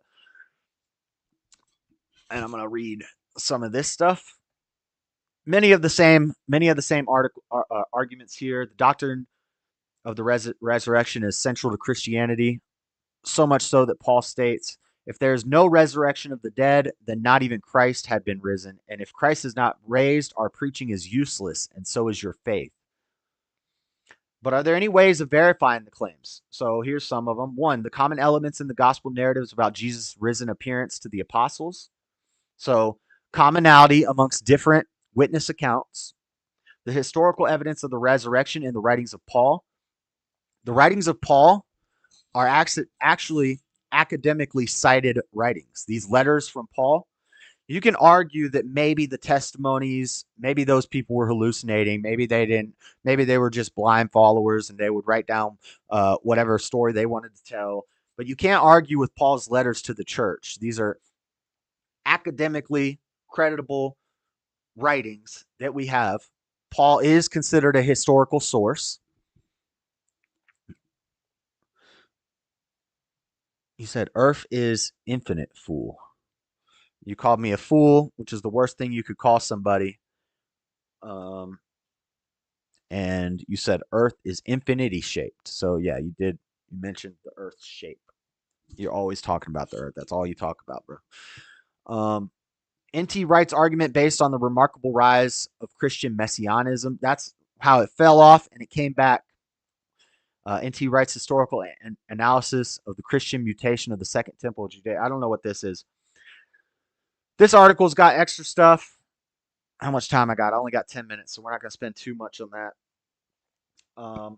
Any points that I didn't mention? The women. So we know the Bible. They say it's a misogynist book. It's anti-woman. Women are supposed to be silent in the church. Women aren't supposed to be the leaders of the church, blah, blah, blah. And women found Jesus. Rabbis and stuff did not like this. A lot of people did not want this included in the Bible because women were the first ones to find Jesus, but they kept it in there. Why would they keep something that goes against, it kind of discredits their views about women? Why would they put that in there unless it was true? It's just what happened. The disciples' deaths, we talked about that. Closer history than Alexander the Great and other historical figures. Prophecy. I think it's like 144 prophecies in the Old Testament fulfilled in the New Testament with Jesus, which blows my mind that the Jews don't believe it because there's so many similarities. The New Testament is a lot of just the Old Testament repeated back. Fulfilled prophecies. We talked about Josephus, Tacitus, James, the 500 witnesses on the day of Pentecost. Grand Canyon University has evidence for Jesus. The Jerusalem stuff, the empty tomb, is all very archaeologically sound. The attestation of the enemies of Jesus, saying that the body of Jesus has been stolen. The enemies of Jesus were saying the body was stolen because there was no body there. The testimony of the women about seeing the resurrection of Jesus. In Jewish and Roman society at the time, the testimony coming from women was questionable. And yet the Christian report included the testimony of women. Wow. So that's from Grand Canyon University. Historical evidence for the resurrection from Desiring God, the empty tomb. I think we've covered all these. The resurrection appearances. He appeared to multiple people who told their accounts of it. Peter, James, the day of Pentecost. The arguments are they were lying, they hallucinated, or they really saw the risen Christ. Three possibilities. Hallucination, not a good argument. Lying, okay. I mean, I guess, yeah, everybody in history could have been lying. You're right. Great argument. but you know, in court, we have 3 witnesses for eyewitness testimony to be valid to prosecute somebody. You need at least 3 witnesses. Well, we have lots of witnesses. We have lots of witnesses. We have lots of testimony. We have lots of accounts from biblical and extra biblical historians, all kinds of stuff. This guy's video is 16 minutes long. We'll probably watch this in a confirmed death. Probably just stuff that we saw. Confirmed death, an empty tomb. Jesus appeared to 500 people. Alive. The 5th reason that we believe Jesus rose from the dead is because he appeared to 500 people over the course of 40 days. It wasn't just to the inner circle that he appeared to other people who were still alive at the time of writing of the New Testament. Now, some people say, well, those people might have hallucinated and saw Jesus because they wanted to see him. 1 or maybe 2 people can hallucinate, but 500 people at the same time during the course of 40 days is just not possible. The sixth reason is that Jesus' followers remained loyal to him and they actually started to worship him. Now, for Jewish people to worship a human being is breaking first two commandments. For his own family, mom and dad, his dad already passed away most likely, but his brothers and sisters to worship him, like Jesus was their This is Pastor Vlad. He's pretty cool. stepbrother. For them to do that was crazy, unless they I like a Russian pastor with a lazy eye. You can't go wrong with a dang Russian pastor with a lazy eye. believed that he was God. Otherwise, they wouldn't worship him. This was a big deal for Jewish people.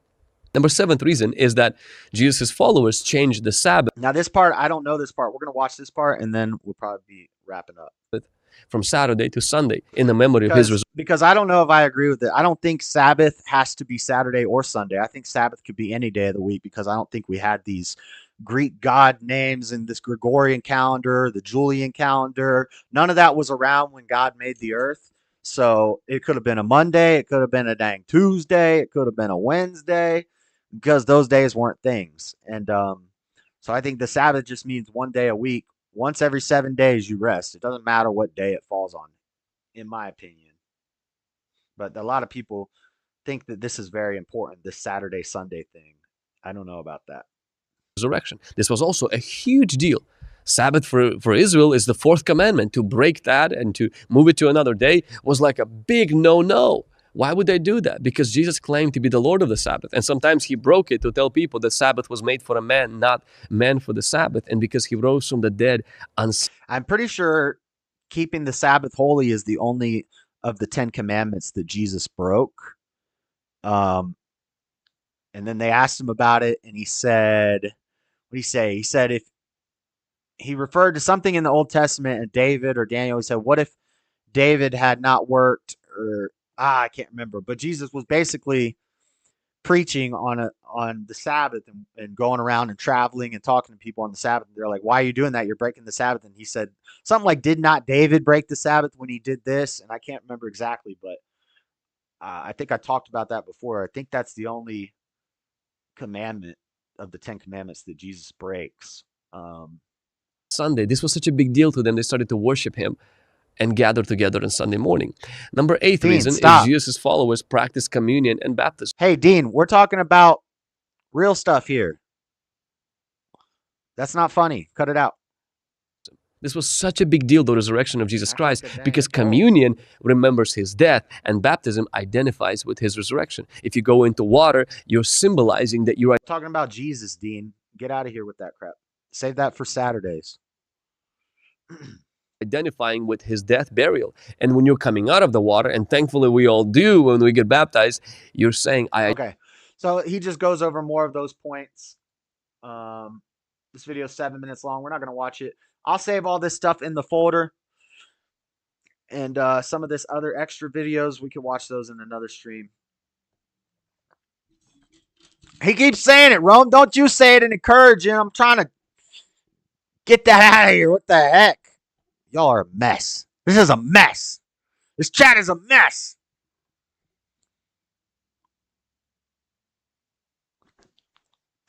Dang mess. We got Dean talking about Pat. We're trying to talk about Jesus here. Dang it. Don't take my frustrations. Oh, Rome retracted. Now they're retracting the snail trails. I said it. You first got me saying it. Dang it. Dang it. Now I'm saying it. We need to be Christians. Dang, how am I ever going to break through to the Christians? How am I ever going to break through to the Christians with y'all in the chat? We got a dang flat earther. We got a pharaoh. We got Dean being weird. And we got Rome egging it all on. Stepchild chat. Oh my God, everybody's saying it now. You see what you did, Dean? You see what you did, Dean? This is all your fault. This is all Dean's fault. I'm sorry for yelling at you about the flat earth comment. I'm just reading the chats. I can't tell when y'all are talking to each other or when you're talking to me. I'm just responding to the chats. At least I can rely on Dean to always just be talking about something weird. All right, guys. That's it for the show.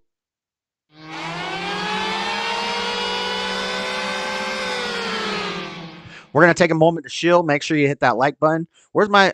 Oh, I didn't have this on. I'm not going to make no money. Hit up the Cash App. Dreadedconservative on the Cash App. I need money. I just went on a trip. Paid bills. We're broke right now until some of these cards sell. So send me your money on Cash App. Dreadedconservative.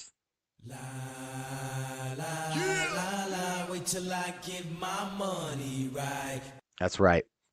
Wait till I get my money right. All right. Hit the like button. Share it with a friend. We'll be back next Monday. Last argument for Jesus. We're going to get mathy. We're going to bring math into it. We're going to talk about one of my favorites.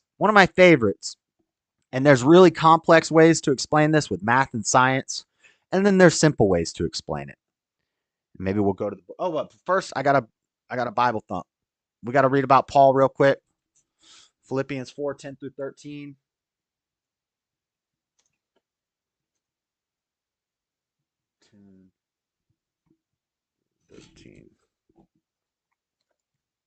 Listen to what Paul went through. This is Paul, Philippians 4:10 through 13. 13, you'll know. It's a very common one. People get it tattooed on them all the time. But 10 through 13 is what I like. I rejoiced greatly in the Lord that at last you renewed your concern for me. Indeed, you were concerned, but you had no opportunity to show it. He's talking about the churches, the church of the Philippines.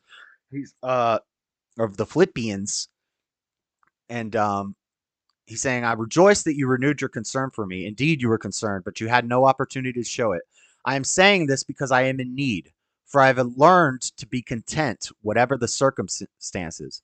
I am not saying this because I am in need, for I have learned to be content, whatever the circumstances based. I know what it is to be in need, and I know what it is to have plenty. I have learned the secret of being content in any and every situation, whether well-fed or hungry, whether living in plenty or in want. I can do all things through Christ who strengthens me. I don't like, this is New International Version. Hold up. This is whack. It's all things through Christ who strengthens me. That's weird. So in the New International Version, because when does he talk about being stoned? Yes, I know how to be abased and I know how to abound. Everywhere and in all things I have learned both to be full and to be hungry, both to abound and to suffer need. I can do all things through Christ who strengthens me. So Paul got stoned. He got beaten. He got chased out of towns.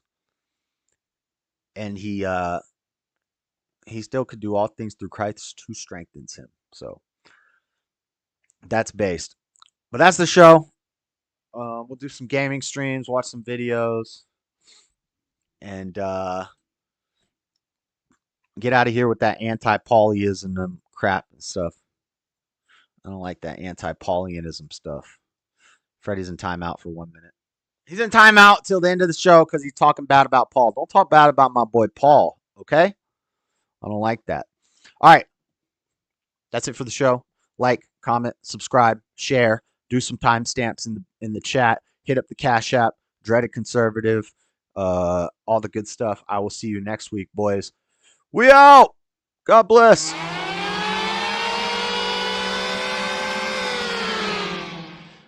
All right, see ya.